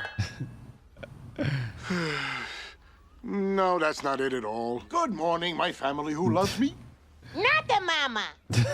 All right, that ends right now. I have had it up to here with this not the mama. I am not the mama. I'm your daddy. And you only get one, Buster. And that is what you're going to call me. Daddy. Now say daddy. Say daddy. Okay. All right. Say da. Da. Say dee. Dee. Da. Da. Dee. Dee. Daddy. Daddy. Franny. Daddy. Fred. Daddy. He loves me. Listen to him. Daddy. Daddy. Daddy. Daddy. Daddy. Daddy. Daddy. Not the mama.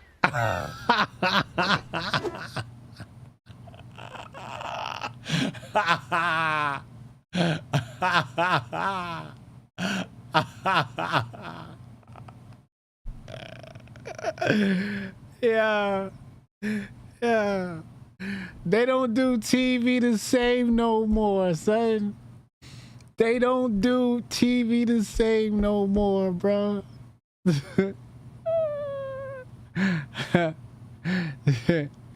Yo, Hotep, little nigga, you gotta do season 1 of this show right here. I promise you. Oh my God.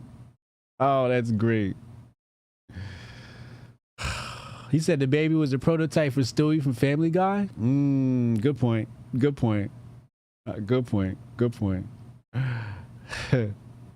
Said AJ about to go back and watch this all night. Listen, I got a lot of shows to catch up on. I'm raising my kids on all the shows I grew up on. Fuck that, nigga. Turn that shit off. Turn this shit on right here.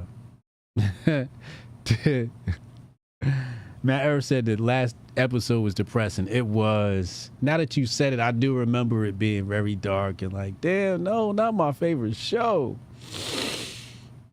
It was all so simple then. Yeah. It was all so simple then. Oh. Can I buy a Not the Mama baby? How much does that go for on eBay right now?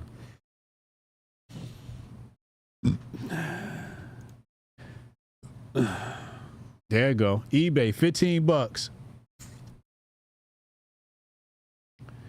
Baby St. Clair. Let's see what we got here. There you go. $200.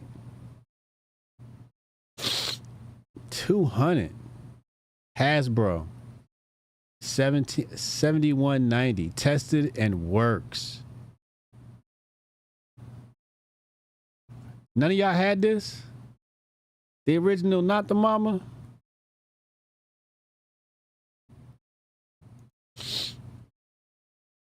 You want to give me something for my birthday, you'll get me this. This is what I want for my birthday. Buy me this nigga right here. I'm walking everywhere with this nigga. It's my nigga right here.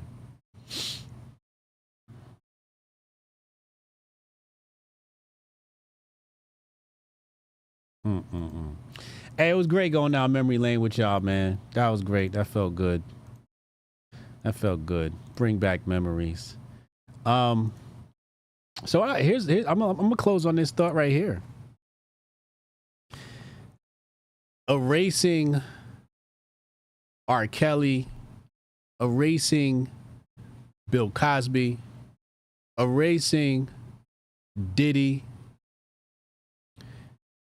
I've come to the conclusion that, and many of you have come to this conclusion, but I have a reason why I've come to this conclusion. We have to separate the music from the man. We have to separate the music from the man. Okay? Why? Music is attached to memories. That's why we watch these shows and they got these little jingles in the show. Music is attached to memories. So when you erase the music, you erase memories. Hotep, you're a genius. HotepJesus.com. When they pigeonhole your favorite TV show, whatever it is, when they erase that shit, they erase memories. So proceed with caution. Proceed with caution. All right? Hey, man, great show today. Be well, stay merry. Tell somebody in your family that you love. And as always, Hotep and Bill. See you tomorrow. Or for chess tonight, kick.com/HotepJesus.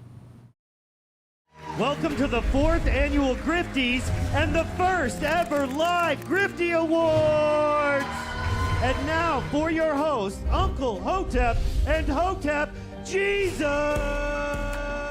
Yo, no George, but I can't even breathe in this joint. That's fucked up. He working on that Coon of the Year award. Black people, am I right? We've got some great categories tonight, including athletes. We'll say what's up to your dad. Season's COVID-19. Who did you want? Hamlin? Hamlin's a sleeper. Female, musical, celebrity, people's political grifty, the Hall of Fame, and a surprise category. Y'all see we professional. We got the teleprompter and shit. And of course, the one everyone is waiting for, Grifter of the Year Award. From podcasts to movies. DJ Protocol. Yeah, DJ, that's the time to do it. This is not a grift. I really think Lil Nas X is a gay demon. How dare you? Unlike most modern award shows, none of these women have penises. Women shouldn't speak anyways. Y'all picked the blackest room for a black.